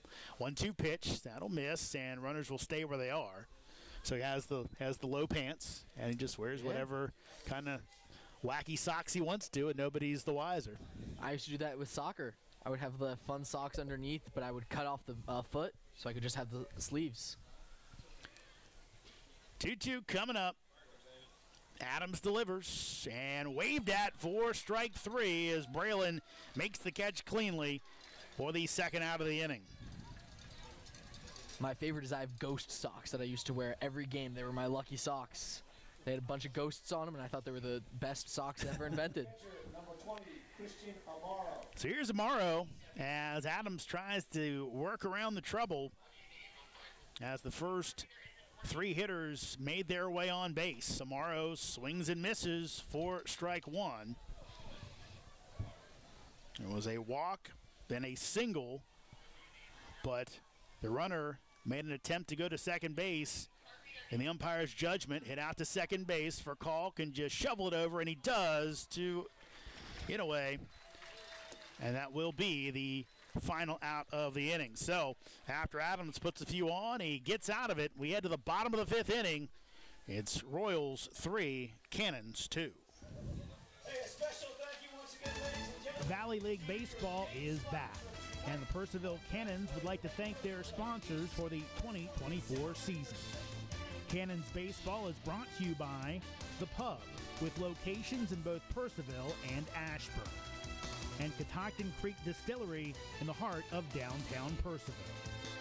Cannons Baseball is also brought to you by Carrington Homes, Fairfax Coin, Ridge Performance, Valley Drilling, Affinity Hair, Caseco, Lowers Risk Group, Lava Technologies, UPP, T-Mobile, Savage Pest Warfare, and Valley Energy.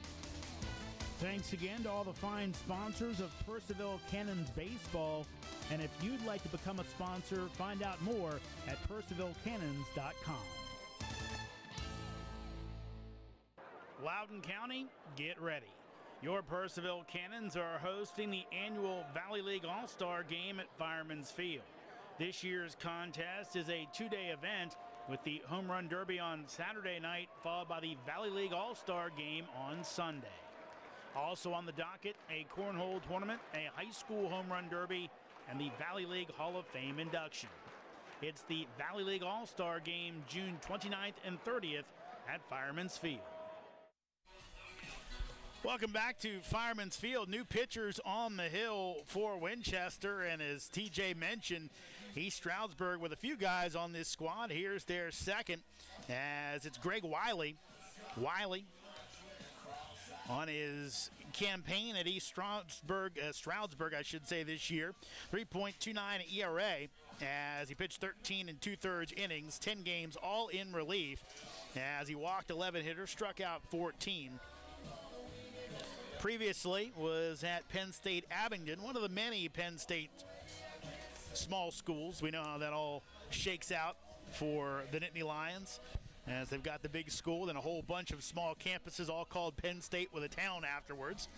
So many satellites. Yes, it makes a it lot so of confusing. Satellite schools. My grandfather actually went to one of those back when it was you had to spend your freshman year at one of the satellite campuses, then you got to go to State College the next year. So That always confused me. I've heard about schools that still do things like that, and I just don't get it. So Wiley, after Lane was very, very good for his first 3 innings before the home run given up to Freeman, it'll be Gupton, Stewart, and Braylon, your scheduled hitters here for the Cannons in the bottom of the 5th inning, trailing by 1. Here's the pitch from Wiley. That'll miss high and outside for a ball.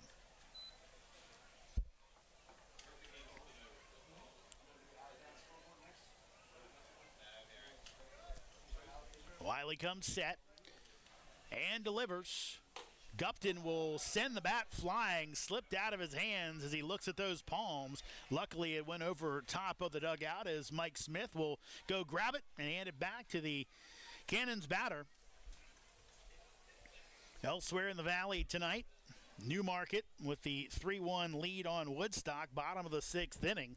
Strasburg leads Front Royal 3-0. Charlottesville trailing Stanton 6-1, top of the 3rd.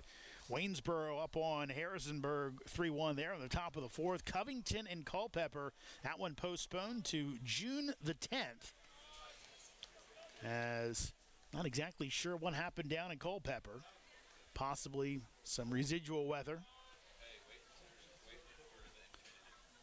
Here comes the 1-1. That's going to miss low. The other thing it could be, which I didn't look up yet, probably should have, it's possible Culpeper's high school team is still playing. They play down at Culpeper High School. So it's possible, as I believe the Virginia State Championships, they're only in the regionals or maybe into the early part of the state. As that's popped up by Gupton. Is it going to get into the stands? It will, as it clanked off something, luckily not a human body. I think we should always be thankful that it's not a human body. Unless it's a kid trying to catch it, but not hitting off their body. No, it's better off for those. Unless somebody catches it clean, you want that thing. Yeah. Don't hit somebody. Even coming up in the air, that thing can hurt a little bit. So 2-2 count to Gupton. Cannons trailing by 1, trying to tie this one up. Here's the pitch, and waved at. Nice breaking ball for Wiley for strike number 3 as Gupton 0 for 2 on the night. First batter, first strikeout. Looking to see a little Wiley. bit better from Gupton, after a great second half of the game on Wednesday. Hoping that he continued that streak into the beginning of this game. But hopefully he can just get back into his rhythm. He seems to be out of it. He's not swinging the way he was Wednesday. Here's Caleb Stewart DHing tonight. 3rd year Purcellville Cannon. Here's the pitch. Caleb takes outside for a ball. Caleb at Queens University, but previously at Georgia State. Love Queens University. Love it there. Beautiful campus. Here's the 1-0 pitch, and Stewart almost hit by the ball, but was not. It glances off the glove of Amaro. In Charlotte, they recently moved up. Only a couple years ago, they had been a D2 powerhouse in a few sports. Went up to the D1 level.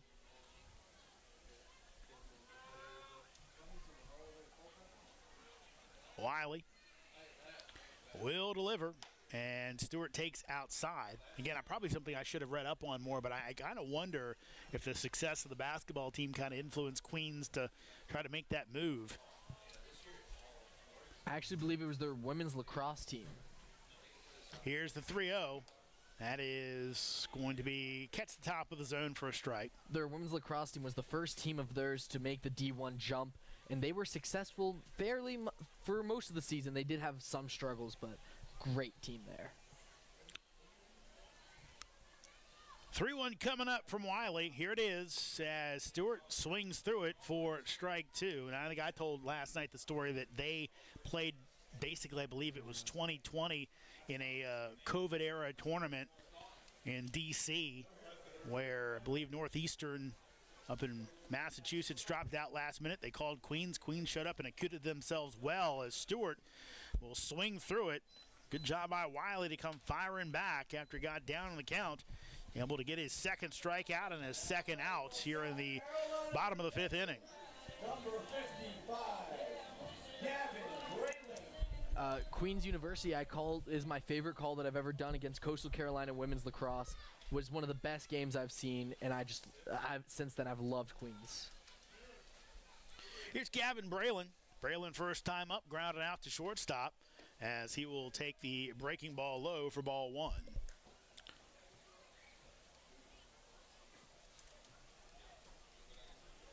Braylon, 6'2", 185-pound freshman catcher out of Atlanta, Georgia. Went to Georgia Premier Academy. 1-0 pitch. Braylon fouls it away. Braylon going to South Carolina, not there yet, coming straight out of high school to play in the Valley. And something we did not see in the past. Long time Valley had rules, no kids coming straight from high school, but those rules relaxed over the years, especially after kind of some of the changes in the college game. And Braylon the beneficiary as he takes that breaking ball inside for ball two. We're seeing a lot of changes by Greg Wiley for each pitch, ranging from his speed from 69 to 88. Really don't know what he's going to pitch next, making it really difficult for the batter to know. Here comes your 2-1 as that's fouled away. And one of the cool things about summer ball is you get the mix of guys where you see players from all different levels. You'll see JUCO players. You'll see Division II and Division III mixing with Division I, and with the transfer portal, all the different things going on nowadays, it's a good way for some of these coaches that maybe have a spot for a kid, getting to see them against Division I competition. Right now, Wiley trying to make his mark after a nice season at a D2 school. 2-2, that's in the dirt. So count goes full at 3-2, 2 outs, nobody on. As RJ for call on deck.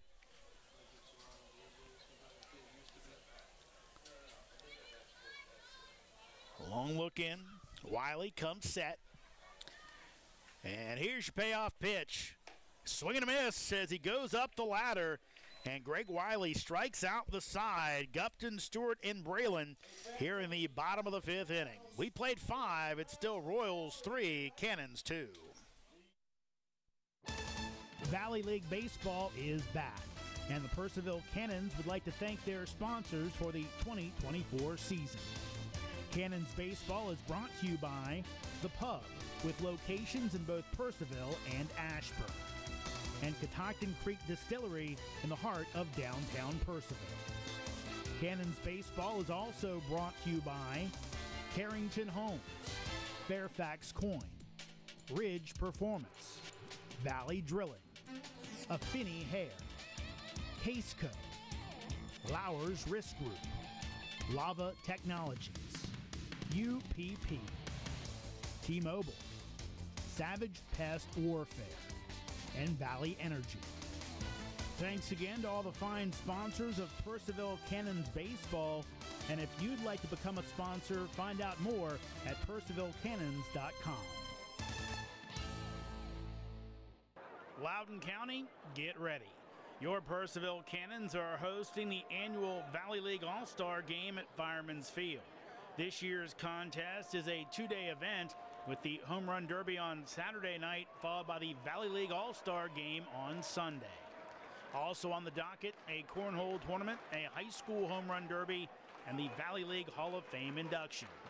It's the Valley League All-Star Game June 29th and 30th at Fireman's Field. Welcome back to Fireman's Field. Still 3-2. Winchester up on Purcellville. Jeremy Huber, TJ D'Onofrio with you. Glad to have you along. We've gotten away from the radio broadcast this year, but still have the video feed. And again, we welcome your comments. Let us know if we don't sound good, something you don't like. Let us know. And we'll hopefully bring you a good broadcast, as it'll be Winchester 9-1-2 for the Royals. Budzik followed by Harthen and Gonzalez. Budzik with a strikeout and a triple. That triple back in the 4th inning as it brought in right now the deciding run as Winchester up by 1, 3-2. As Aiden Adams with his 2nd inning of work. As the lefty delivers and Budzik swings and misses for strike 1. Friday night game here. Still crowd. A lot of folks still here. Here's the 0-1. That's low for a ball. Count goes to 1-1.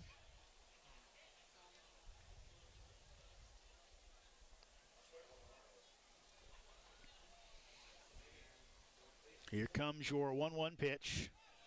That's in there for a strike. We apologize. Camera's a little blurry tonight. Had a couple issues before the game. Had a few power outages with a few key parts of the field. Here's the 1-2. Waved at for strike 3.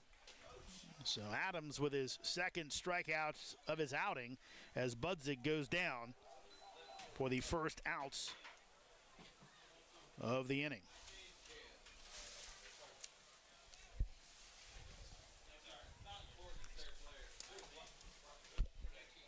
Top of the lineup, and Harthen. Lefty on lefty matchup. That'll miss outside for a ball.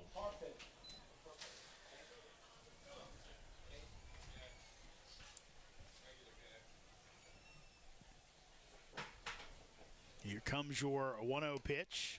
That'll miss up high, so count goes to 2-0. Harthen reached base on an error in the 4th.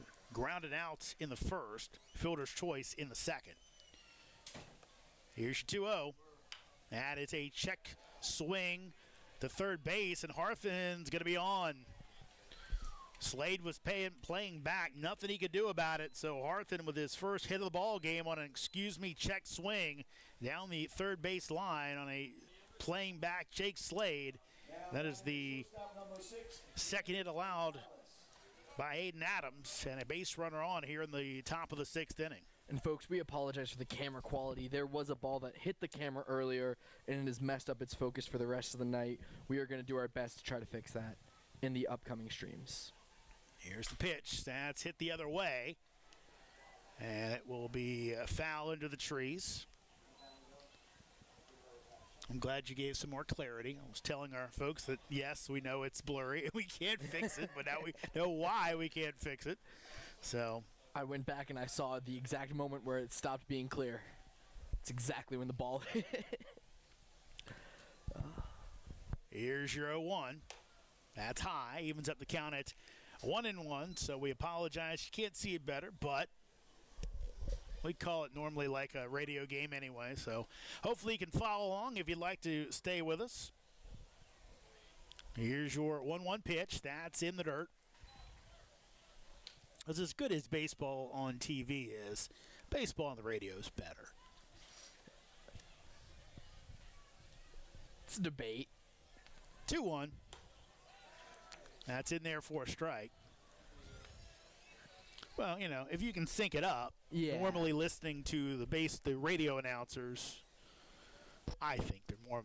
It's hit or miss. Not as many good guys anymore. Here's your 2-2. That's hit up the middle. Adams snags it to second base for 1. They will get the out, and there might be an argument on this, as in a way didn't get it cleanly, and then going in, Harthen didn't have anywhere to go, and I think Mike Smith kind of looking out there, talking to his base runner. Harthen saying, look, I couldn't go anywhere. He didn't have the ball, and he was in front of the bag, and I think that's what Mike Smith trying to get a clarification from Dwight Goodwin. He does, to his satisfaction, at least for now, as that's going to miss outside as Jalen Hernandez takes ball 1. So will be a fielder's choice that Gonzalez reaches base on. And Harthen out at second.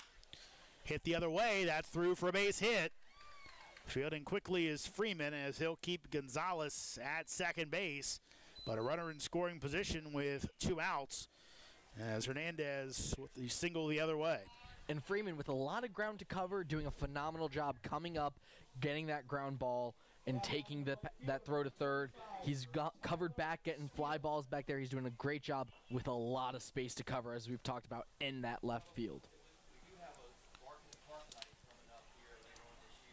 Here's the pitch, and it's going to be hit to shortstop, fielded by Inouye, shovels it over to Furcall at second base. So 1 pitch, and Steele is retired. Cannon strand 2 Winchester runners. We head to the bottom of the 6th inning. Still Winchester 3, Cannons 2. Valley League Baseball is back, and the Purcellville Cannons would like to thank their sponsors for the 2024 season. Cannons Baseball is brought to you by The Pub, with locations in both Purcellville and Ashburn, and Catoctin Creek Distillery in the heart of downtown Purcellville. Cannons Baseball is also brought to you by Carrington Homes, Fairfax Coin, Ridge Performance, Valley Drilling, Affinity Hair, Caseco, Lowers Risk Group, Lava Technologies, UPP, T-Mobile, Savage Pest Warfare, and Valley Energy. Thanks again to all the fine sponsors of Purcellville Cannons Baseball. And if you'd like to become a sponsor, find out more at purcellvillecannons.com. Loudoun County, get ready. Your Purcellville Cannons are hosting the annual Valley League All-Star Game at Fireman's Field. This year's contest is a 2-day event with the Home Run Derby on Saturday night, followed by the Valley League All-Star Game on Sunday. Also on the docket, a cornhole tournament, a high school home run derby, and the Valley League Hall of Fame induction. It's the Valley League All-Star Game June 29th and 30th at Fireman's Field. Welcome back as the Winchester Royals up on the Cannons by a count of 3-2 as we head to the bottom of the 6th inning. Been a somewhat tight game here. Again, the Cannons with a couple errors that have hurt them as Greg Wiley on for another inning of work as he'll see the top of the lineup for the Cannons for a call Inouye and Slade as Purcellville looks to tie this one up. And Furcall steps in, had a tough day in the field. An error, another play that could have kept an out off the board, run off the board, and RJ is going to be hit in the leg, so he will reach base for the first time today on the hit by pitch.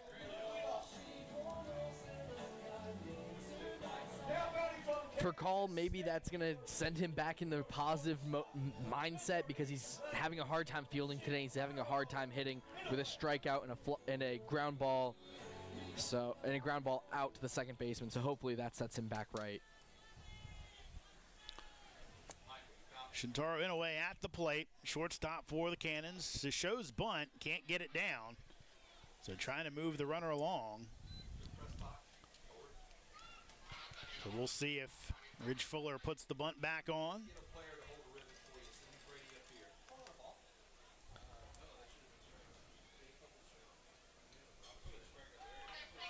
Wiley will throw over, and Furcall's going to be picked off.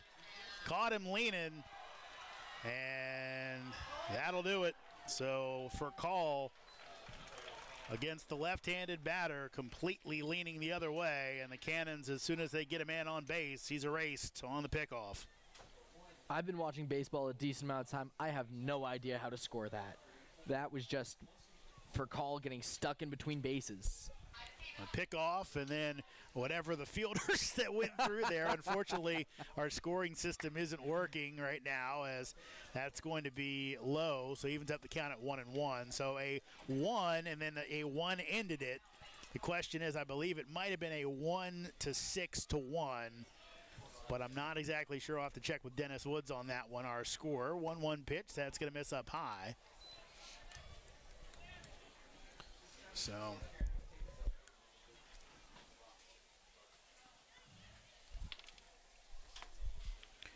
So 2-1 coming up. Nobody on after the pickoff of Furcell.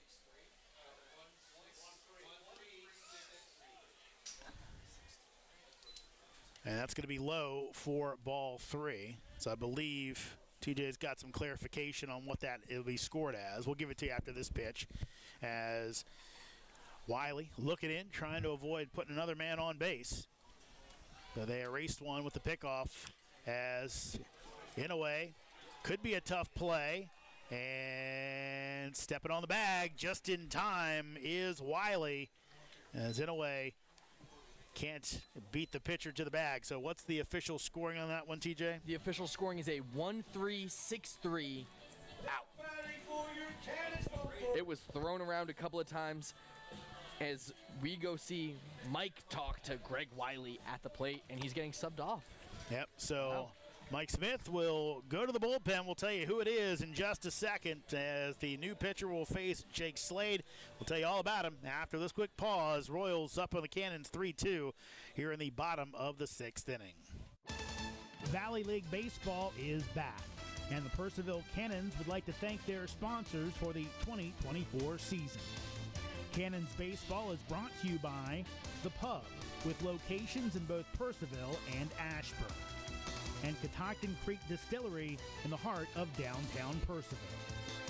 Cannons Baseball is also brought to you by Carrington Homes, Fairfax Coin, Ridge Performance, Valley Drilling, Affinity Hair, Caseco, Lowers Risk Group, Lava Technologies, UPP, T-Mobile, Savage Pest Warfare, and Valley Energy. Thanks again to all the fine sponsors of Purcellville Cannons Baseball, and if you'd like to become a sponsor, find out more at purcellvillecannons.com. Loudoun County, get ready. Your Purcellville Cannons are hosting the annual Valley League All-Star Game at Fireman's Field. This year's contest is a 2-day event with the Home Run Derby on Saturday night, followed by the Valley League All-Star Game on Sunday. Also on the docket, a cornhole tournament, a high school Home Run Derby, and the Valley League Hall of Fame induction. It's the Valley League All-Star Game June 29th and 30th at Fireman's Field. New pitcher on the hill, it's Bryson Morrill. He's the senior pitcher out of Trophy Club, Texas, 5'10", 180-pounder out of McMurray University. That's a Division III school down in Texas, was previously at North Central College. This year, for his home school, Morrill pitched to an 0.82 ERA, 2-0 record, just 4 appearances, 11 innings pitched, 1 save as he struck out 11, walked only 1. Opponents hit just .214 against him. So it'll be D3 versus D1. Morrill versus Virginia Tech's Jake Slade. With 2 outs here in the bottom of the 6th inning, nobody on base. Morrill delivers. That will miss outside for ball 1. And let's not look over the fact that Morrill also hits. This man pitches and hits. It's a new combination that we're seeing more and more and more of. We saw it a long time ago, and we're seeing it again. Here's the 1-0, and that's fouled off by Slade. Definitely see a little more at the lower levels. Guys do both. Everyone wants to be Shohei.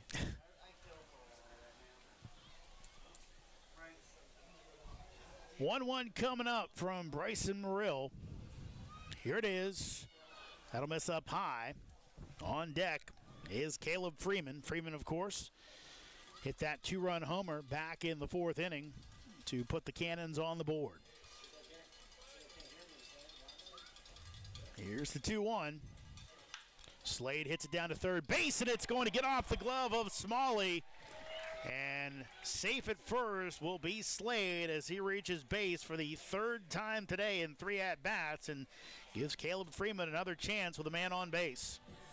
And another thing about Bryson Morrill is that he was an all-ASC honorable mention for his pitching, for his closing. He is someone, and that was his sophomore season, not this past season. He is someone who has proven that he is a good pitcher.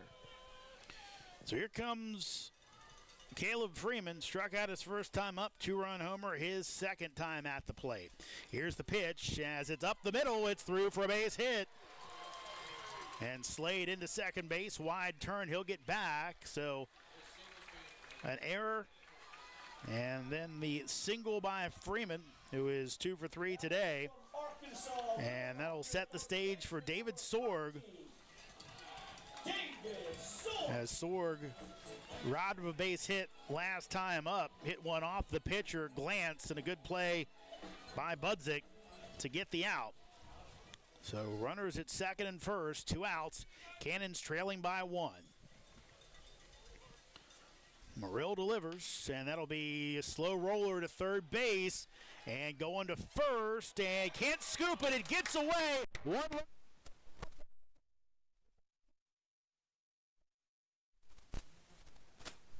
Came in, and we're tied up at third, and the defense starting to get away from the Royals. That one should be an error as Smalley threw it away, and we're tied up at 3. Cannons getting a little bit of luck as the inning continues. A little bit of luck, but it has been a grind of a game so far for the Cannons. Same for the Royals. It has been just a back and forth, heavy hitting game. So Sorg moves down to second. Here's Jackson Michaels, and that breaking ball will catch the outside corner for a strike. Michaels up 2 times tonight. He struck out both times. Let's see if he can change his luck right here. Here's the 0-1. That'll miss outside and low. Count goes to 1-1. Michael's looking rather confident in the box right now with that pink tape. He has a different kind of swagger to himself this time. 1-1 pitch as Michaels bounces it foul down the first base line. Count goes to 1-2. Great stop there by Gavin Braylon there. I mean, you saw the catcher run out there and stop the ball over in the dugout. Runners at second and third, 2 outs, tie game after the error leads to the Cannons' run. 1-2 pitch as that'll be hit to second base. Getting in front of it, Budzik throws over and just in time to get Michaels, who was trucking down the line. Cannons will leave 2, but they score 1. We got a tie ball game, 3-3 as we head to the top of the 7th inning here at Fireman's Field in Purcellville. Valley League Baseball is back, and the Purcellville Cannons would like to thank their sponsors for the 2024 season. Cannons Baseball is brought to you by The Pub, with locations in both Purcellville and Ashburn, and Catoctin Creek Distillery in the heart of downtown Purcellville. Cannons Baseball is also brought to you by Carrington Homes, Fairfax Coin, Ridge Performance, Valley Drilling, Affinity Hair, Caseco, Lowers Risk Group, Lava Technologies, UPP, T-Mobile, Savage Pest Warfare, and Valley Energy. Thanks again to all the fine sponsors of Purcellville Cannons Baseball, and if you'd like to become a sponsor, find out more at purcellvillecannons.com. Loudoun County, get ready. Your Purcellville Cannons are hosting the annual Valley League All-Star Game at Fireman's Field. This year's contest is a 2-day event with the Home Run Derby on Saturday night, followed by the Valley League All-Star Game on Sunday. Also on the docket, a cornhole tournament, a high school Home Run Derby, and the Valley League Hall of Fame induction. It's the Valley League All-Star Game June 29th and 30th at Fireman's Field. New pitcher on the hill. To tell you all about him is our new play-by-play announcer for the next 2 innings, TJ D'Onofrio. Thank you so much, Jeremy. Up now, we have Charlie Krebs, a sophomore out of Marshall. He is a reliever, obviously, with a 6.35 ERA. He's only pitched about 5.2 innings, but he has allowed 7 runs with 6 strikeouts. Excited to see what he does here. He's young, he's new. We'll see how he does. Up first to bat, I have no idea who. Oh, I'm on the wrong team. That's why. I apologize. Shanley Wall. Shanley Wall. Here's the pitch. High. It's a ball.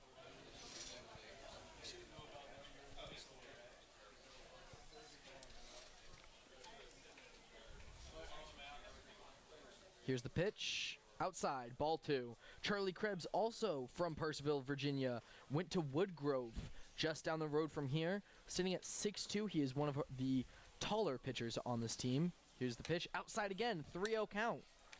He is working himself down in this count.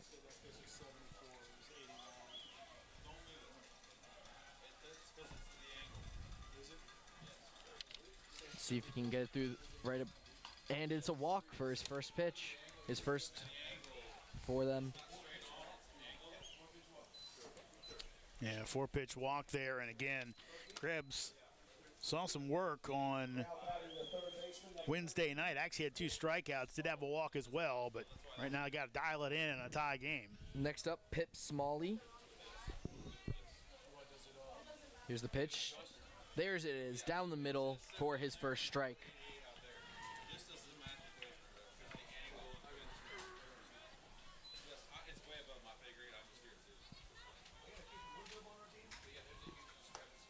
Another strike, painting the corners there.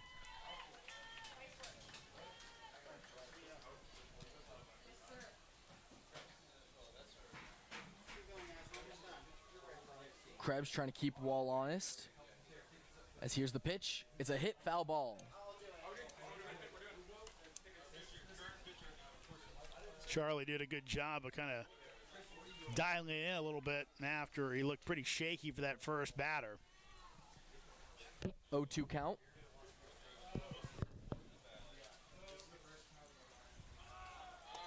Smalls stealing. Oh, it looks like it hit the player, but he is there rubbing his back, but the ump has not called him out yet. Yeah, just hitting it, it's okay, but have to put the tag on. Yeah. Luckily for the Cannons, though, kicked away. Didn't kick away very far. No. As if that had gone through, it might have been an extra base, but they got lucky on that one. Shanley Wall out with some speed from first to second there. No matter how fast Gavin Braylon popped up there. Here's the pitch. Swung, and it is a strikeout swinging for the hometown kid, Charlie Krebs. Yeah, way to come back after a shaky first batter. Hopefully he can keep it in the zone. Mikel Pryor up next.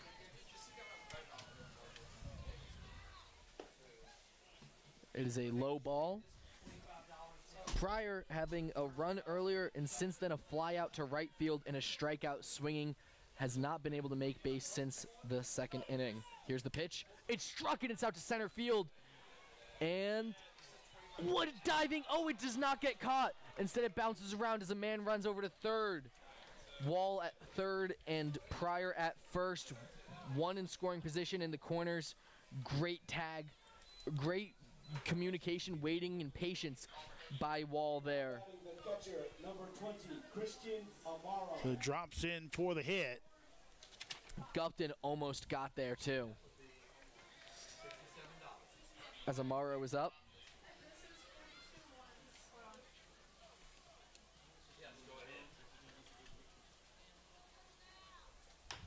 Amaro with a ground hit there. They're just going to take the out safe at first as a man runs home. Man on second in scoring position. That is the second out. Morrow brings the run in. Interesting decision there by Sorg, just deciding not to throw it at home, thinking instead let's take the easy out there at first. Giving the Royals the lead. It is what it is as Budzink is up next. Inside, ball 1. I think we might have a change out in right field. Too far to see, but Is that not Michaels out there? I don't think it is anymore. Oh. And here's the pitch, fouled off. 1-1 count.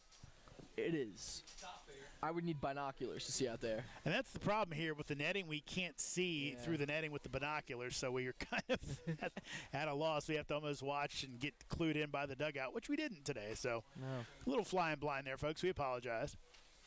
Here's the pitch. Cracked, and it is a foul ball into the stands. Or behind the stands, it sounds like.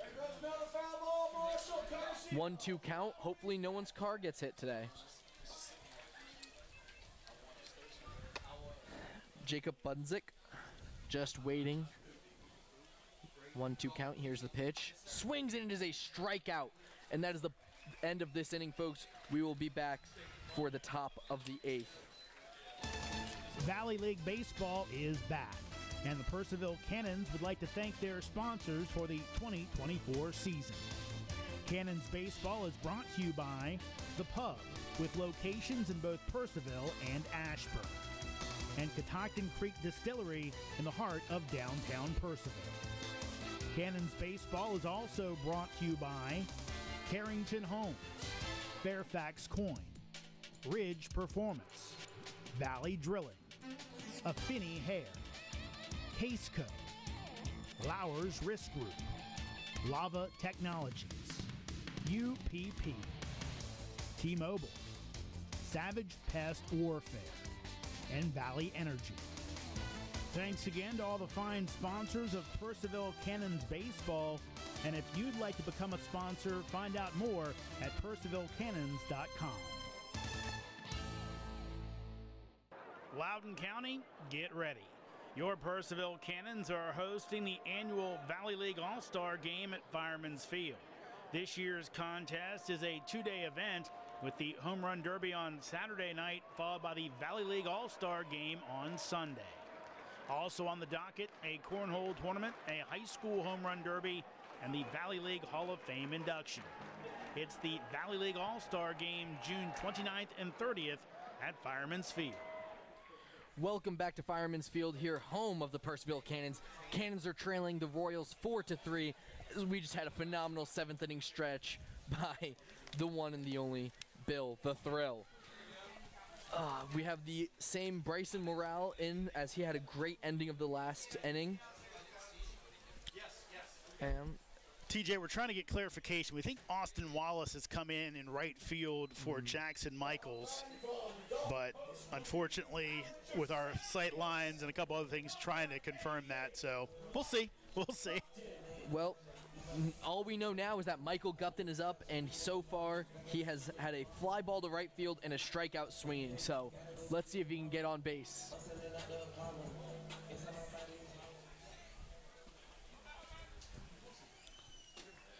And here's the pitch. Struck, and it hits the pitcher. Pitcher gets it real easy. Tosses a nice little one over to first. Bryson Morrell with a beautiful little jump there to get it. It's interesting, TJ. He kind of took a peek down at third base, almost if to think, hey, should I lay one down here to get on base? He did not. He swung, and easy play by the pitcher, Morrell. Next up, Caleb Stewart with 2 strikeouts, 1 looking, 1 swinging today. There's the pitch, foul ball behind. 0-1 count. Talking to Caleb Stewart before the game, he told me all he does is he practices repetition. Game after game after game. He tries to do the same thing in the box every time. He tries to have the same swing every time. He's all about repetition. And here's the pitch. Inside and low, 1-1 count.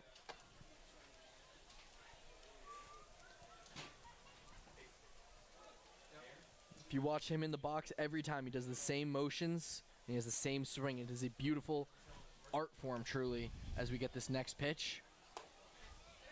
And that is strike number 2. 1-2 count here for Caleb Stewart.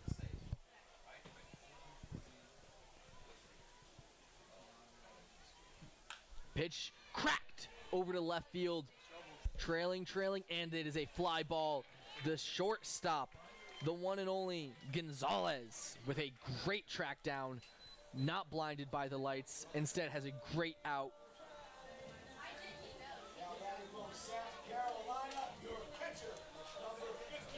Next up, Gavin Brayland.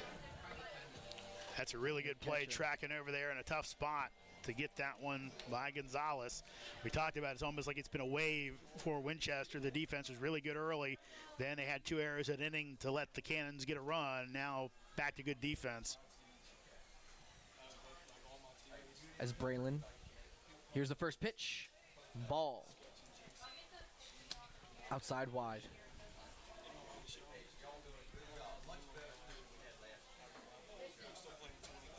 Here's pitch number 2. Cracked, and it's floating right over the pitcher, right in between. He picks it up. Oh, and it's a bobble outside. He doesn't get there as Gavin Brayland hits first base. Tell you what, TJ, I think he broke his bat, and just that handle shot getting over top that Bermuda Triangle of the infield in between the second baseman Budzik and shortstop Gonzalez and the pitcher Morrill tried to make a heroic play, couldn't do it, and now the Cannons again have a runner on with 2 outs. Now up, RJ for call.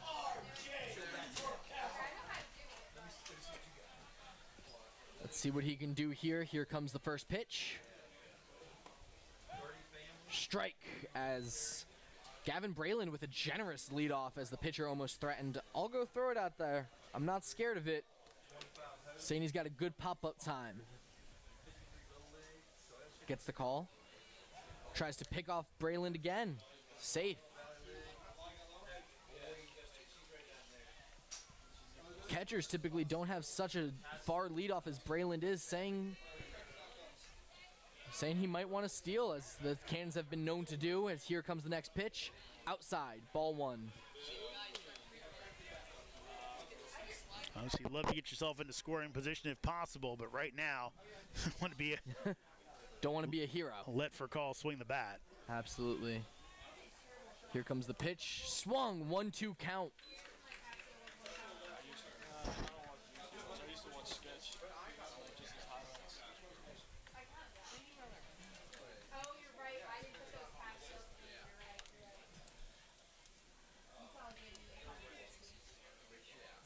Here comes the pitch. For call, check swing, no strike, 2-2 count. Great no swing there by Furcall. Looks like he wanted to, but stopped himself short.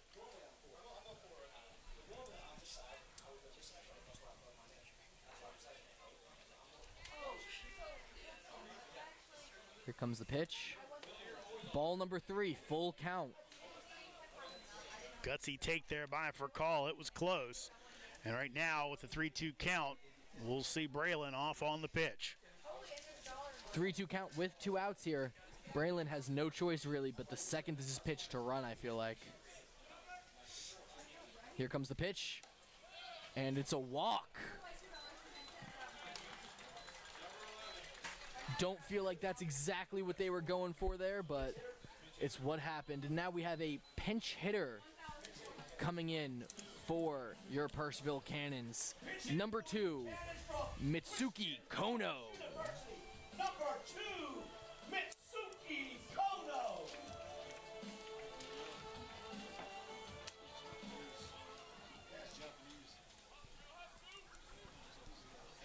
His first at-bat of the game. Here's the pitch. Bunt. And he's running to first. Looks like he's going to get there. Bases are loaded with 2 outs, folks. Great bunt by Mitsuki Kono, giving Jake Slade a great chance. Yeah, Smalley basically, it was put it in your back pocket, bro, because he had no chance as Kono put down a perfect bunt and got down the line quickly. So here comes Jake Slade. Great base hit bunt.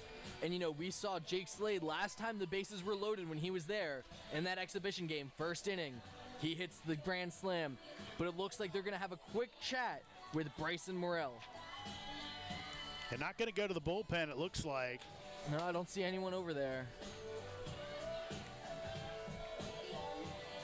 Probably just want to, they might even think about intentionally walking Slade here. Well, there's bases are loaded. You can't do that. You're not going to give up the run here. You're pitching to him. This isn't Barry Bonds, brother. That's fair, but Slade, I don't know. Slade, last time this happened. Yeah, I'm feeling confident. No, they're going to pitch to him. The question is, can Slade get his pitch and make it hurt? I have trust in Virginia Tech Virginia Tech players in general. Sit back. Slade with already being on base 3 times already today. Can he get the 4th?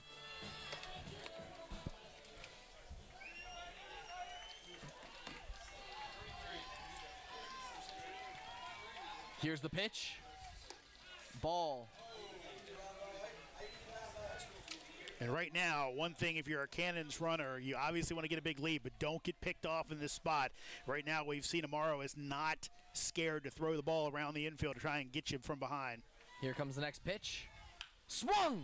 And it's going straight to the shortstop with a quick out for the Royals. That is the bottom of the 7th, everybody. We will be back to take you to the top of the 8th.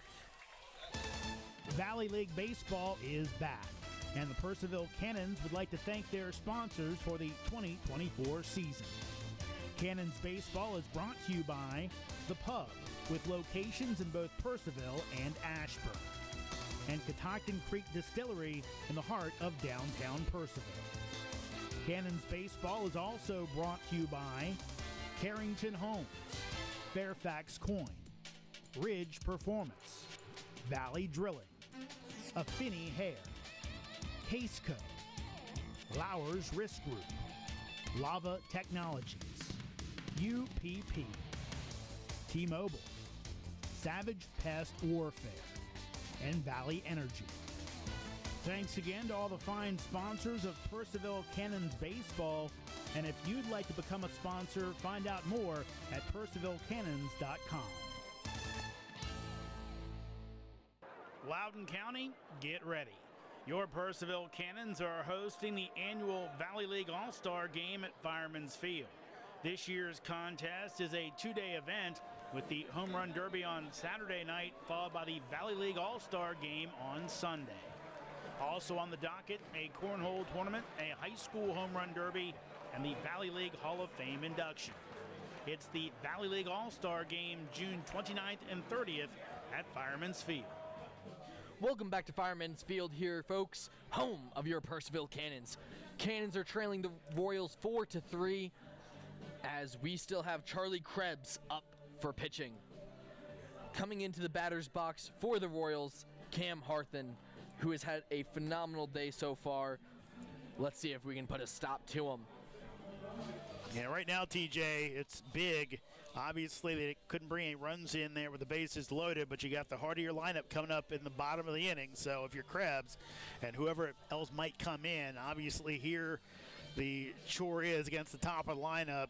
Put a 0 on the scoreboard and take your shots at it in the bottom of the inning, down only 1. Absolutely. This could be a crucial inning for the Cannons. This could change momentum, and as everybody knows, baseball is a mental and momentum game. And here comes pitch number 1. Cracked over to the shortstop, quickly sweeped up, thrown to first, and that is a quick out with Mitsuku Kono cleaning that up.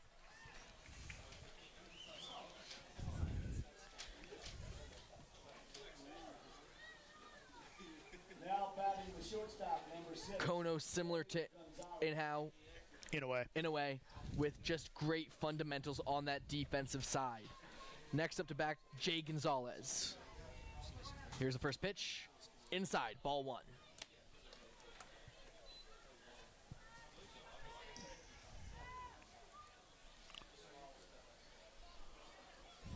Pitch number 2.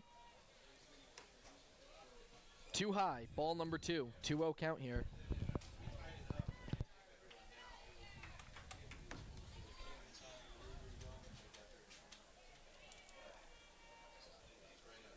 Here's the pitch.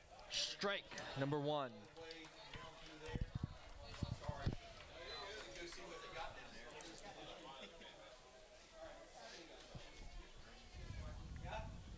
Two 1 count. Here's the pitch. Struck, and it's out to center field. Who's going to get there? Michael Gupton there with a cleanup fly ball to center field. That is out number 2. And there you see Gupton's speed really coming in handy. He was a little deep and he ran in fast, really easily cleaning that up. Yeah, it looked like he didn't get a good read on and off the bat, but like you said, that speed can make up for a lot of sins, and Gupton ran it down. Next up, Jalen Hernandez with the pitch. Ball 1. Obviously right here, Hernandez got some pop, and in this ballpark, you definitely don't want to see him get a cheap home run to right field. Got to work him carefully. Here's the next pitch. Low. Ball 2. Probably see the Cannons try to work him the other way. Don't let him turn on one, at least not one that's off speed. Absolutely. Krebs taking his deep breath before the pitch, making sure that he gets to the right control. What a swing and what a strike. 2-1 count, just tipped off the bat. And you could see Hernandez really wanted that one to go all the way.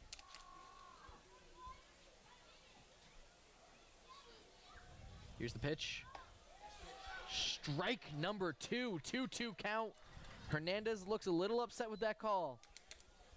It's a good pitch, heck of a bender. I think it caught the outside corner. Have to agree. And here comes low and inside. It is ball number 3, full count.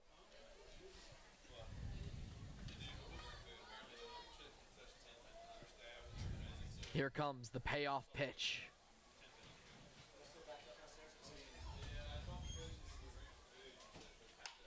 Cracked in, Krebs catches it without any hesitation. Great play there by Charlie Krebs. We will be back to take you with your Cannons to the bottom of the 8th. Valley League Baseball is back, and the Purcellville Cannons would like to thank their sponsors for the 2024 season. Cannons Baseball is brought to you by The Pub, with locations in both Purcellville and Ashburn, and Catoctin Creek Distillery in the heart of downtown Purcellville. Cannons Baseball is also brought to you by Carrington Homes, Fairfax Coin, Ridge Performance, Valley Drilling, Affinity Hair, Caseco, Lowers Risk Group, Lava Technologies, UPP, T-Mobile, Savage Pest Warfare, and Valley Energy. Thanks again to all the fine sponsors of Purcellville Cannons Baseball, and if you'd like to become a sponsor, find out more at purcellvillecannons.com. Loudoun County, get ready. Your Purcellville Cannons are hosting the annual Valley League All-Star Game at Fireman's Field. This year's contest is a 2-day event with the Home Run Derby on Saturday night, followed by the Valley League All-Star Game on Sunday. Also on the docket, a cornhole tournament, a high school home run derby, and the Valley League Hall of Fame induction. It's the Valley League All-Star Game June 29th and 30th at Fireman's Field. Welcome back to Fireman's Field, home of your Purcellville Cannons. Here we are at the bottom of the 8th. Cannons 3, Royals 4. We have a new pitcher for you, Dalton Williams, a sophomore out of High Point University. He seemed to struggle last season, not playing many games, only 3 appearances with a 27 ERA, trying to see if he was injured at any point. But the year before, he had 21 appearances and pitched 22.2 innings with a 6.35 ERA. Crazy thing there is High Point made the tournament, so the fact he's not on with his team down at Clemson, I believe the regional they're in. So, again, he's probably trying to get himself back together after a tough campaign, and he'll look to do it right here against the heart of the Cannons order.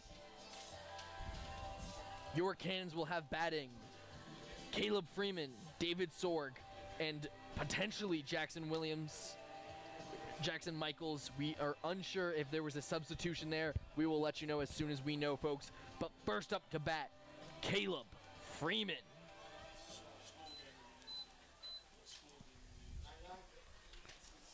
Now batting from Auburn University, your left fielder, number 99, Caleb Freeman.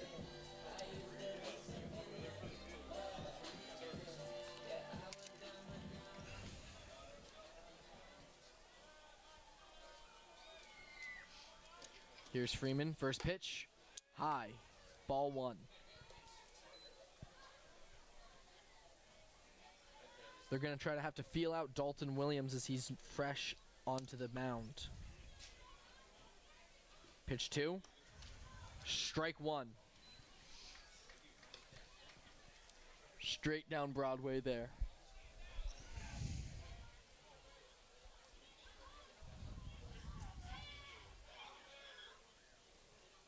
Pitch 3 for Williams. Cracked by Caleb Freeman. Fly ball over towards that shortstop. And it is a fly ball out. Caught by Gonzalez. Gonzalez with a phenomenal defensive showing today. That is his third fly ball catch for the Royals. Now batting from Arkansas, Little Rock, your first baseman. Next up, David Sorg. David Sorg. Williams with his first pitch. Right at the top of the strike zone, strike number 1.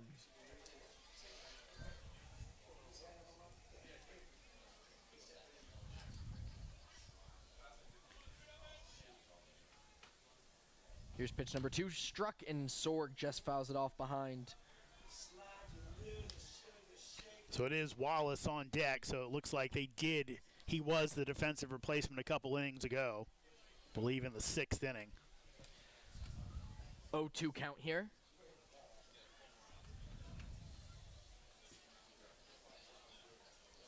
Wallace taking his time for this pitch. And here it comes.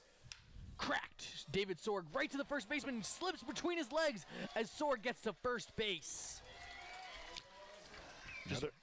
Go ahead, sorry. Go ahead and bobbled by Hernandez, and Steely cleans it up to throw it to second base. Yeah, that defense for Winchester looks so good. It's had its moments tonight as that was a playable ball that just ate up Hernandez at first base. And now Wallace coming on. Again, the defensive replacement came on after Michaels, his at-bat in the 6th, came out in the 7th on defense. And Wallace, after Wednesday's exhibition game, had a home run in the 8th when he came in and pinch hit for Gupton. Pinch runner coming on now. Yeah.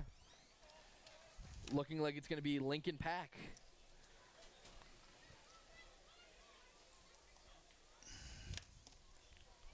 Makes sense. Pack is a very fast runner.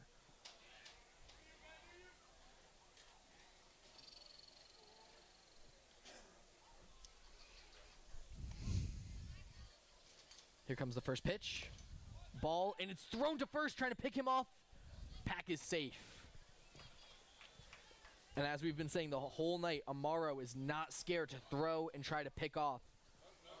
Ball, it is strike 1, 0-1 count there.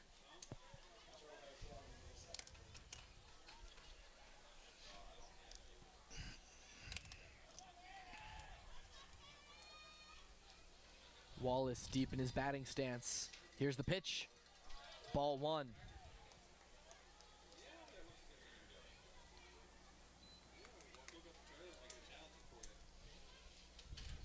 One count here for Wallace.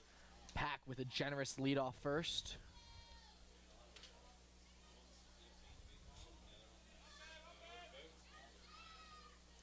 Here comes the pitch. Struck, and it just misses the pitcher's hands as they make a, oh, it's a tag out. And they make a quick single as he did not tag Pack. Wow. A misplay there by Budzik. Good idea by Budzik. Looked like he got him, but in Dwight Goodwin's estimation, he said the tag was not made, so they do get the out at first base just barely as Wallace booked it down the line. Next up, Michael Gupton with a man on second, 2 outs. We do have a man in scoring position. Let's see if Gupton can do anything about it.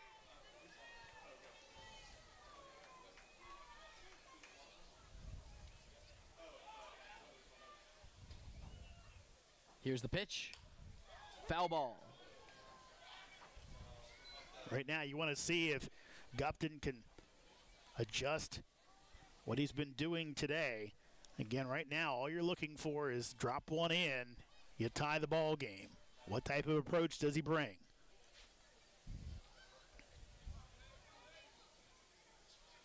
Pack teasing the pitcher. Here's the pitch. Swung, and it is missed. 0-2 count.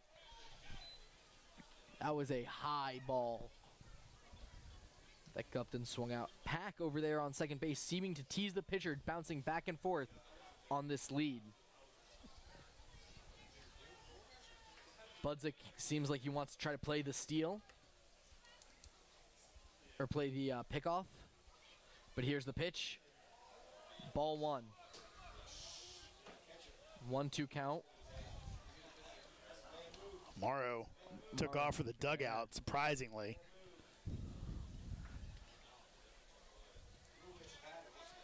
Gupton seeming to have some kind of feeling about that.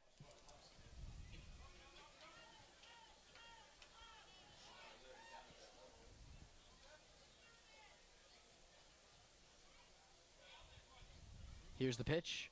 Swung, and it is missed. That leaves the Cannons still down 3-4. We will be right back at the top of the ninth. Valley League Baseball is back, and the Purcellville Cannons would like to thank their sponsors for the 2024 season. Cannons Baseball is brought to you by The Pub, with locations in both Purcellville and Ashburn, and Catoctin Creek Distillery in the heart of downtown Purcellville. Cannons Baseball is also brought to you by Carrington Homes, Fairfax Coin, Ridge Performance, Valley Drilling, Affinity Hair, Caseco, Lowers Risk Group, Lava Technologies, UPP, T-Mobile, Savage Pest Warfare, and Valley Energy. Thanks again to all the fine sponsors of Purcellville Cannons Baseball. And if you'd like to become a sponsor, find out more at PurcellvilleCannons.com. Loudoun County, get ready. Your Purcellville Cannons are hosting the annual Valley League All-Star Game at Fireman's Field. This year's contest is a two-day event with the Home Run Derby on Saturday night, followed by the Valley League All-Star Game on Sunday. Also on the docket, a cornhole tournament, a high school home run derby, and the Valley League Hall of Fame induction. It's the Valley League All-Star Game June 29th and 30th at Fireman's Field. Welcome back to Purcellville Cannons Fireman's Field as we have a new pitcher, and I will kick it over to Jeremy the Professional to take us by the play-by-play for this last inning. Thanks, TJ. And new pitcher on for the Cannons, it's Zach Duenas, the 6'10", 225-pound senior righty out of Olney, Illinois, and Western Kentucky. In 4 games for Western Kentucky this year, 3 of those starts, just 6 in the third innings pitched, 11.37 ERA, 0-1 record as Duenas 8 walks, 7 strikeouts, .444, 444 opponent batting average. In his 2 years in Olney Central Community College, started 5 of his 12 appearances on the mound. Total of 4-1 record, 34 strikeouts in 24 2/3 innings pitched in the 2023 campaign. So, Duenas will face Steele, Wall, and Smalley 4, 5, and 6 as we've got a car on with the headlights on out in center field. And I thought that's why we were stopping the game, but I'm actually going to let them play on. Here's the pitch, and that is in there for a strike. Kind of surprised they're not holding this one up to tell them to turn those lights off out in center field. As that's a swing and a miss for strike 2. As Duenas bringing the heat, popped the mid at 95 there. I mean, that's got to impact the batter's vision there. That car, I'm surprised that they're not calling for time here. 0-2, that'll miss the outside corner. Duenas wasting no time in between pitches.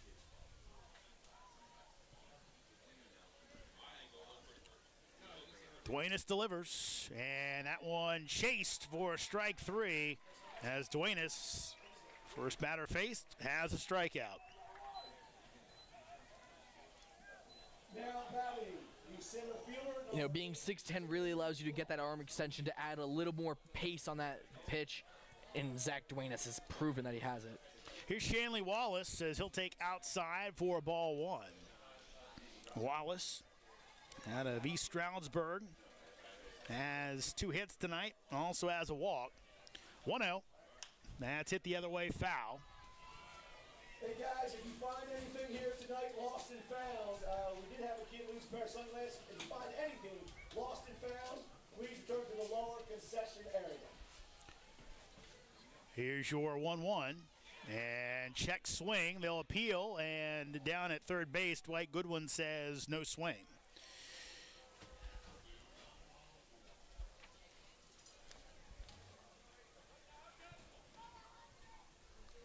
Here's the 2-1. That's foul tipped, and count goes to 2-2. Shanley Wall has been hit by this ball multiple times after his own bat has hit it. That's his second time tonight. It's got to be painful. So Wall stands in 2-2. Duenas gets the sign and delivers. Breaking ball that misses high. So count goes to 3-2 with 1 out here in the top of the 9th inning. Winchester trying to add on to this 1-run lead as they lead it 4-3. Duenas delivers and misses high. So a walk as Wall will head down to first base, and that will bring Smalley to the plate. His second walk of the night. Got to be feeling confident about that. Gotta like that if you bring in a Division II kid and they reach base 4 out of 5 times at the plate. Here's the pitch. That'll miss low and away to Smalley. Pitt first time up. Ended up getting on base with a single. And then fielder's choice, a walk and a strikeout. Here's your 1-0. That's high, and now Duenas starting to lose the release point just a little bit. Cannons will bring 8, 9, and 1 to the plate in the bottom of the 9th, so we could see some pinch hitters. Here's the 2-0.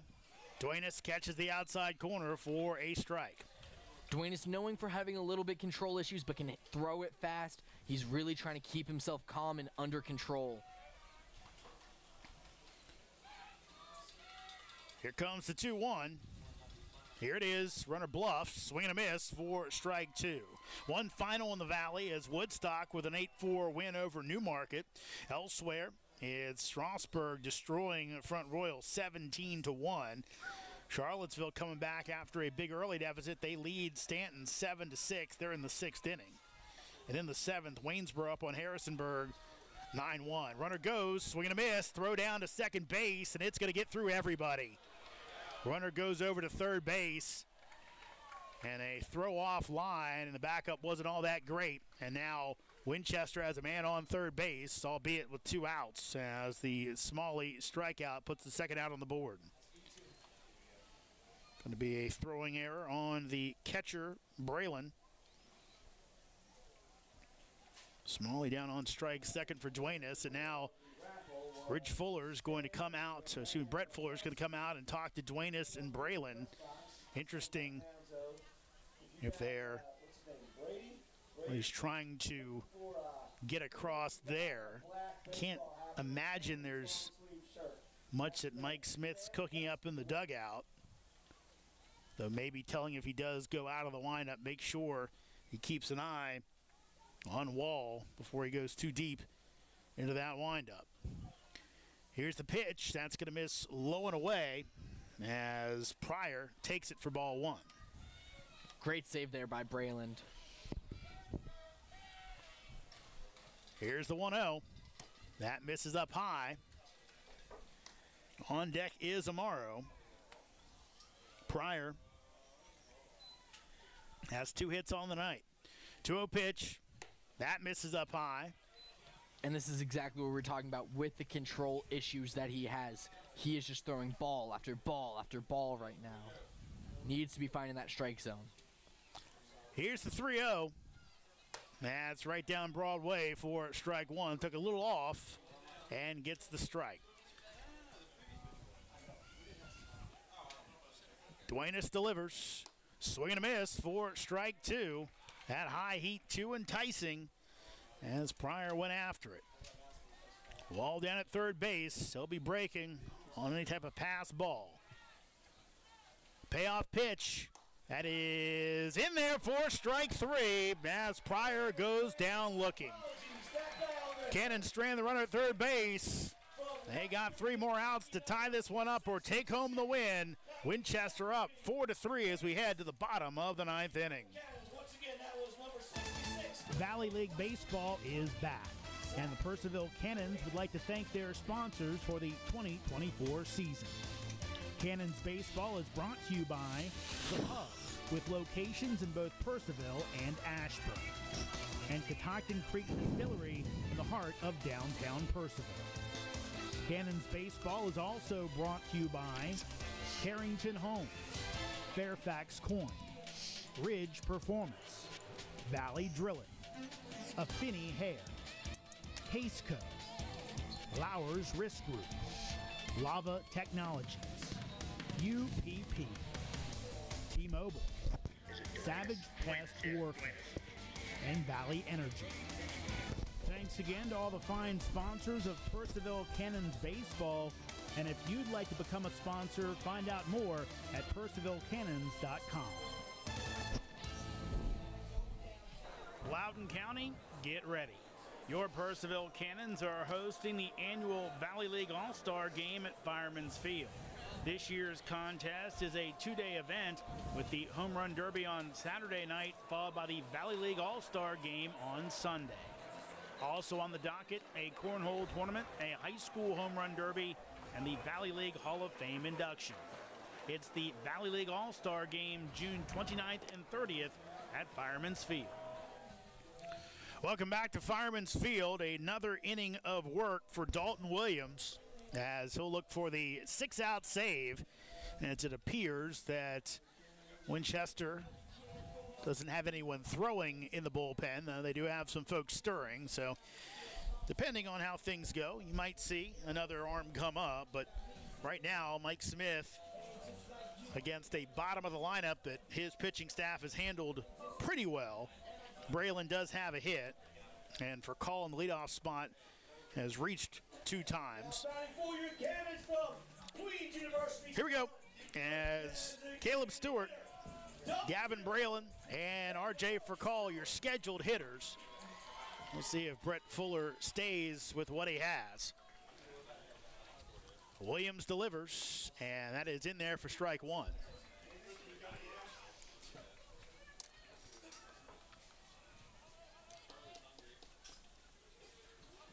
Well, look in by Williams. Here's the 0-1. That's low for a ball.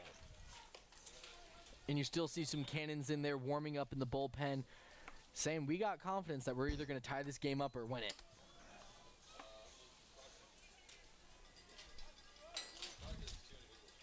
Here's the 1-1. That's low for ball 2. Again, as TJ told you, only 3 outings for Williams this year. 1 in February, actually 2 in February, 1 in early March. Here comes the 2-1 pitch. Here it is. That'll miss way outside. So right now, Stewart trying to get on base any way he can. Really struggled against Ole Miss and Dayton in his 2 outings against those squads. One of those kind of fueled by walks. And Dayton fueled by hit by pitches. As Williams walked 3 against Ole Miss in his 2/3 of an inning. Here's the 3-1. As that'll miss way up high. So Caleb Stewart does his job. He gets the leadoff walk here in the bottom of the 9th inning with the Cannons chasing 1. His first time on base tonight. And now Winchester does have an arm up throwing in the pen. Your catcher, number 55, Gavin. Here's the freshman, Gavin Braylon. Does have a hit today. Back in the 7th inning, showing bunt. And now down his throat as he pulls back, and Amaro bluffed down to third base. Trying to put a bunt down. Did it so early that Smalley was right up on him. He'll play in on the grass.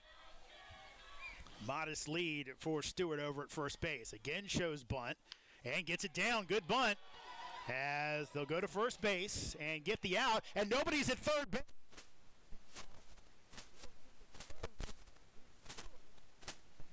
An early season game, not everybody knows what to do, and it looks like Williams fell asleep as normally he'd be over there backing up. He was the one who should have covered the base. Nobody was there, and Caleb Stewart a heads-up play as he takes third base, and now the Cannons can tie it up with a sacrifice fly. What a play by Stewart. And you know what? That was a great sacrificial bunt there by Brayland. I don't know if that was all on purpose or planned, but we'll say it was. Here's for call. All he has to do is get one to the outfield, and the Cannons will have a tie ball game. Here's the pitch, and takes one down the middle for strike one. On deck is Kono, who came on as a pinch hitter back in the seventh. He, speaking of bunts, reached on a bunt in that seventh frame. Williams 0-1. Big swing and a miss by for call for strike two. Infield in for Winchester. They'll come to cut the run off at home plate. Trying to keep this a one-run lead for the Royals. Williams comes set. For call delivers. Delivered to for call by Williams. That'll miss up high for ball one. Is anyone else stressed? Is it just me? Williams gets the sign from Amaro. Really could use the strikeout here. Here's the 1-2 for call. Swings and misses for strike three. So that will eliminate the chance of the sacrifice fly. And now it looks like the Royals may go to the pen to pitch to Kono. And this might actually be a strategy session more than a take, as Winchester staff were looked like kind of stat book they're looking in, so maybe trying to figure out some matchups, that type of thing. So it looks like they're going to leave Williams in to pitch to Kono. So. And that honestly does surprise me, as they do have someone warming up over there, maybe a fresh arm. I know you want to keep with the hot hand, but it hasn't been too hot. I mean, sacrificial bunt was a good move. Walked Stewart. He had a decent last outing, but got to see what he does here. Christian Brothers University. Lot of pressure here on Kono. Here's Kono. Already has one hit tonight. It was on a bunt. Likely won't get that here. And I'll look to poke one through against Williams. Here's the pitch. Kono, big swing and a miss for strike one.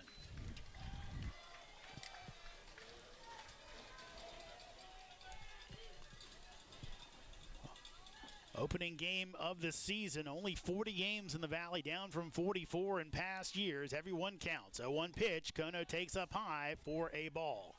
On deck is Jake Slade. Slade reached the first three times he got up today, but hit into a fielder's choice with the bases loaded in the seventh when the Cannons unable to get a run to tie the game. Here's the 1-1. Kono fouls it away, and he's down to his final strike. And so are the Cannons.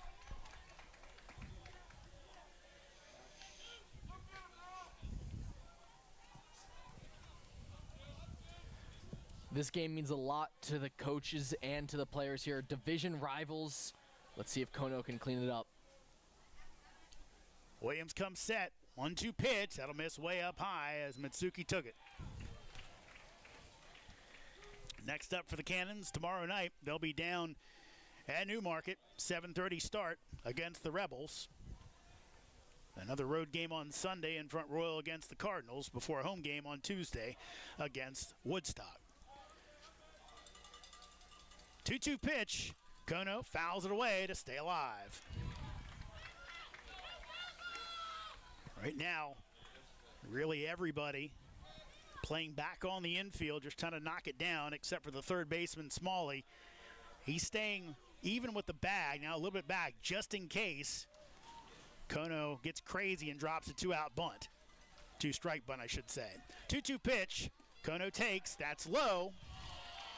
And count will go full at 3-2 as Williams thought he made a pretty good pitch.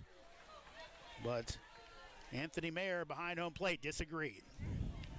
I wonder whose heart's beating faster right now, Williams or Kono? No force, so runner will not be off on the pitch. Stewart down at third base trying to find a way to get across to tie this game up. Here's your payoff pitch. Kono up the middle. It's going to be...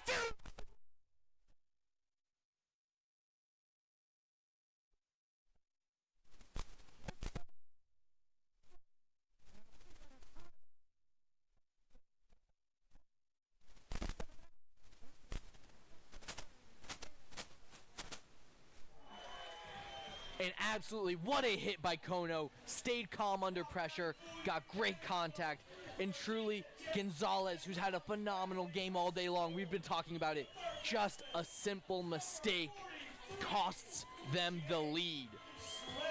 We're tied up. Now Jake Slade would love to send everybody home. The hometown kids played here before. He'd love to park one.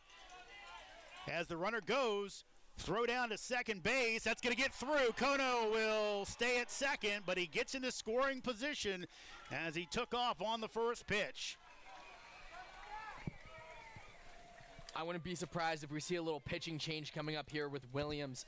Seems to have just kind of been losing it a little these past couple of hits, these past couple of pitches. Arm still throwing in the Winchester pen. We apologize. We don't have really an angle to tell you who exactly it is because of the netting in front of us and a few other things. So either way, Slade with a 1-0 count in his favor. On deck is Freeman. Williams checks the runner, comes home, and big swing and a miss is Slade going for the downs on that one. Coming up on the 3-hour mark. This game has been a good ball game. Some mistakes, definitely, but it has been closely fought and tight all the way through. Here's the pitch, and Slade will pop it up. Playable for the right fielder as Steele will make the catch, and that will be the final out of the inning. But Purcellville scratches the run across on the air. That brings in Stewart. 4-4 as we head to the top of the 10th inning. We'll be back right after this.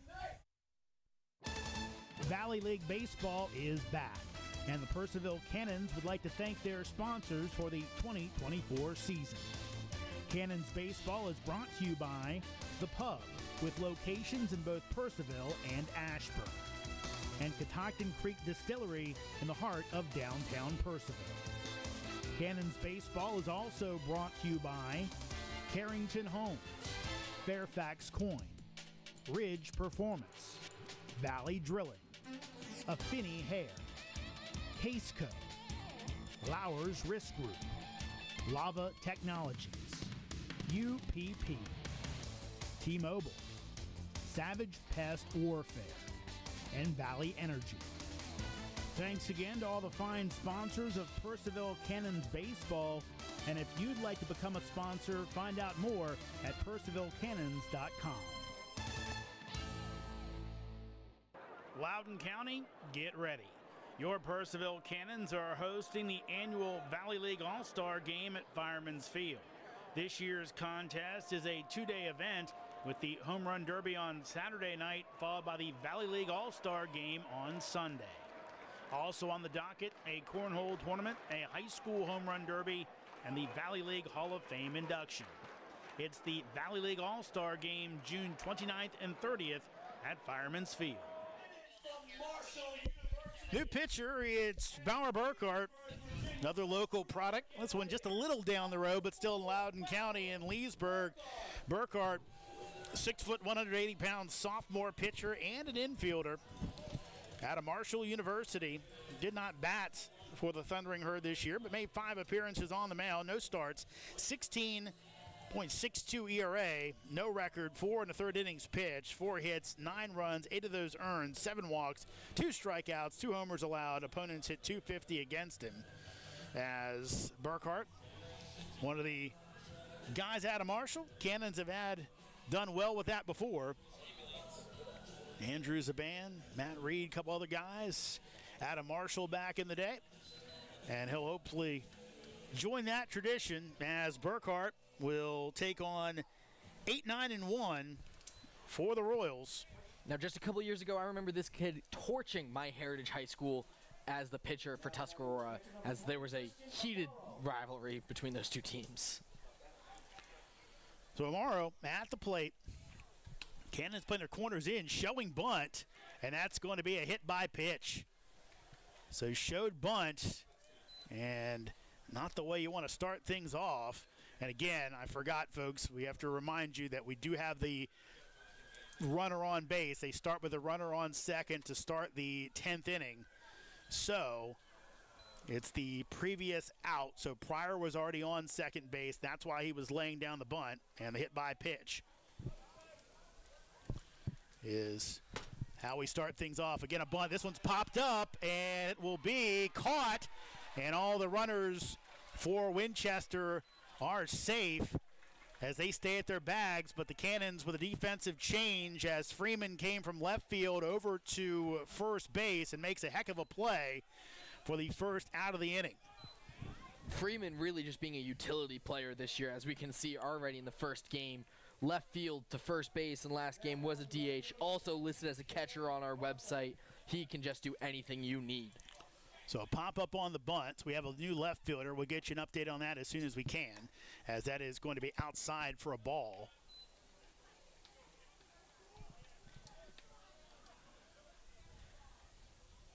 Outfielder is Lincoln Pack. Here's the 1-0. That's going to catch the outside corner for a strike to Jacob Budzik.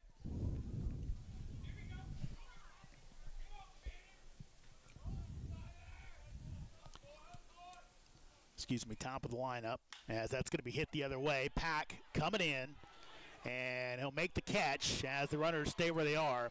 So that was Harthen at bat, not Budzik, my apologies.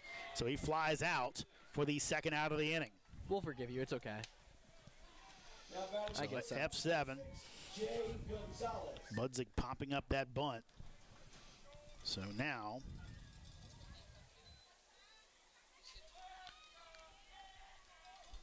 now the guy who let this game continue, Jay Gonzalez, will look to put his team up and take off the goat horns for now.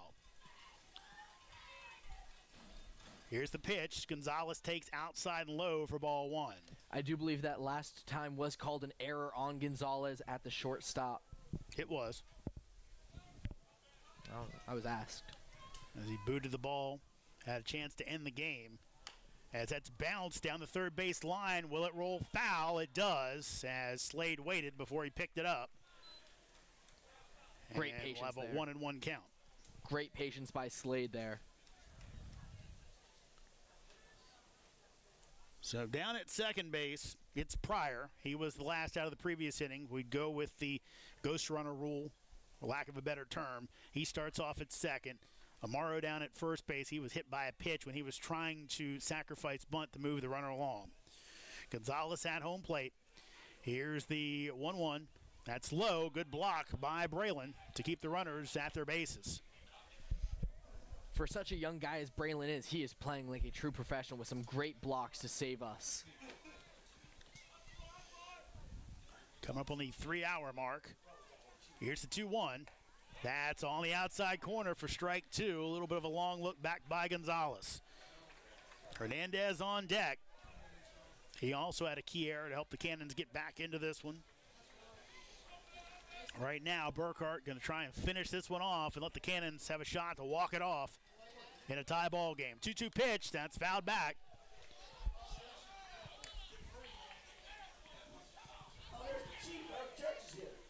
Burkhart asked for new baseball. Actually might get the one he had back.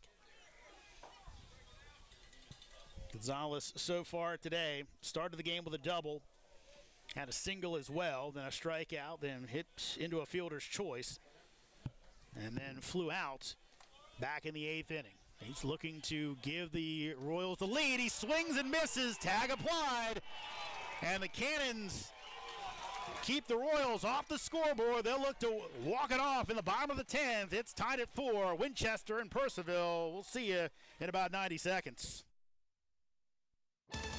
Valley League Baseball is back, and the Purcellville Cannons would like to thank their sponsors for the 2024 season. Cannons Baseball is brought to you by The Pub, with locations in both Purcellville and Ashburn, and Catoctin Creek Distillery in the heart of downtown Purcellville. Cannons Baseball is also brought to you by Carrington Homes, Fairfax Coin, Ridge Performance, Valley Drilling, Affinity Hair, Caseco, Lowers Risk Group, Lava Technologies, UPP, T-Mobile, Savage Pest Warfare, and Valley Energy. Thanks again to all the fine sponsors of Purcellville Cannons Baseball, and if you'd like to become a sponsor, find out more at purcellvillecannons.com. Loudoun County, get ready. Your Purcellville Cannons are hosting the annual Valley League All-Star Game at Fireman's Field. This year's contest is a 2-day event with the Home Run Derby on Saturday night, followed by the Valley League All-Star Game on Sunday. Also on the docket, a cornhole tournament, a high school Home Run Derby, and the Valley League Hall of Fame induction. It's the Valley League All-Star Game June 29th and 30th at Fireman's Field. Welcome back as we head to the bottom of the 10th inning. Cannons trying to walk this one off. New pitcher on the hill for Winchester. It's Stephen Trone out of Old Dominion. And interestingly enough, Trone is going to face a lineup of Freeman. He will lead off. He'll be followed up by Pack, who came on for Sorg, and then Wallace should be the number 3 batter in the inning. As Trone, again, Old Dominion Monarch. Now pitching for the Royals. Trone is another local product, went to Riverside High School in Loudoun County.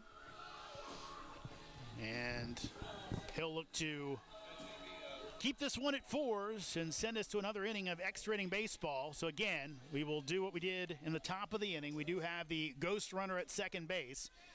Trone, this year for ODU, made 15 appearances, all in relief, 5.06 ERA, 16 innings pitched, has allowed 9 walks while striking out 17. So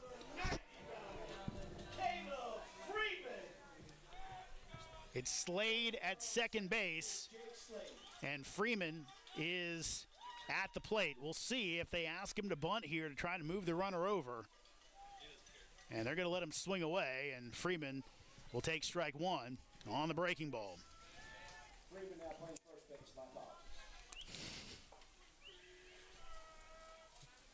Freeman moved from left field to first base for the top of the 10th and made a heck of a play on a pop-up bunt to help the Cannons get out of the inning. A 1 pitch, that'll miss outside. Trone with a nice little sidearm kind of pitch. Going to make it harder for the Cannons to read his pitches as they're coming at him.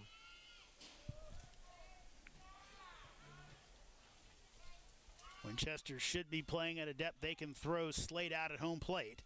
As Freeman takes, that one's low. Count goes to 2-1. Be interesting if Pack comes up with 2 men on, but at first and second, whether he will lay a bunt down. But it looks like Brett Fuller content to let his power hitter Freeman swing away. Freeman, big swing and a miss. He was looking at it with 1 swing right there. And now a 2-2 count. Freeman brought in the first 2 runs of the game for the Cannons with a 2-run homer. That one back in the 4th inning.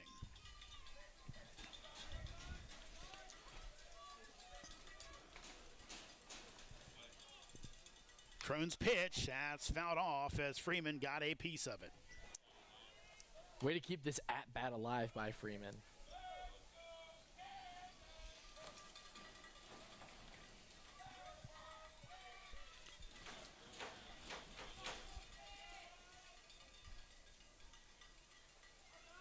Here comes the 2-2.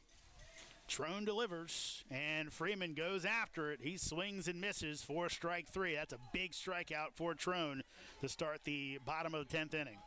Not only a big strikeout for him, but a good momentum shift for him as a pitcher. Striking out a player like Freeman can really help your headspace coming in this extra innings. Here's Lincoln Pack. He came on as a pinch runner back in the 8th inning. Trone, long look back at second base. Pack will take, gets away. Runner goes, and sliding in without a throw is Jake Slade. As that one off the glove of Amaro, and that's huge, as now the sacrifice fly is back in play. If Pack can hit one deep enough, Cannons will have a win without needing a hit right here. Infield comes in and also improves the chances with the drawn-in infield.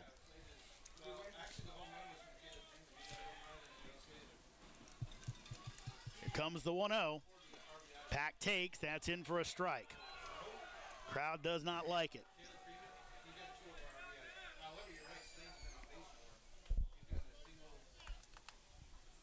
Cannon's able to tie the game up with some Winchester miscues, both physical and mental. They get one right there as Pack takes low in the dirt for ball 2. This game has seemed to be about errors for both sides of the teams. Purcellville Cannons with some errors in the beginning, miscommunications, and now the Royals late in the game.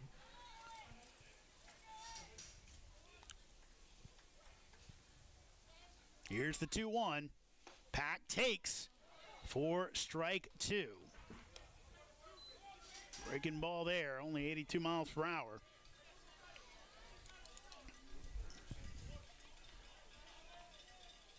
Big pitch right here.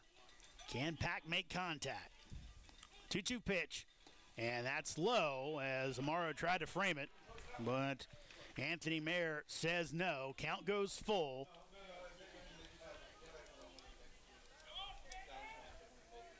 Wallace on deck.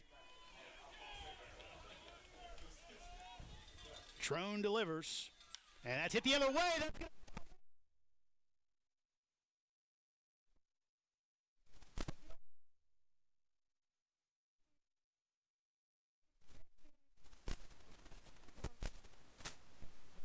Going the other way.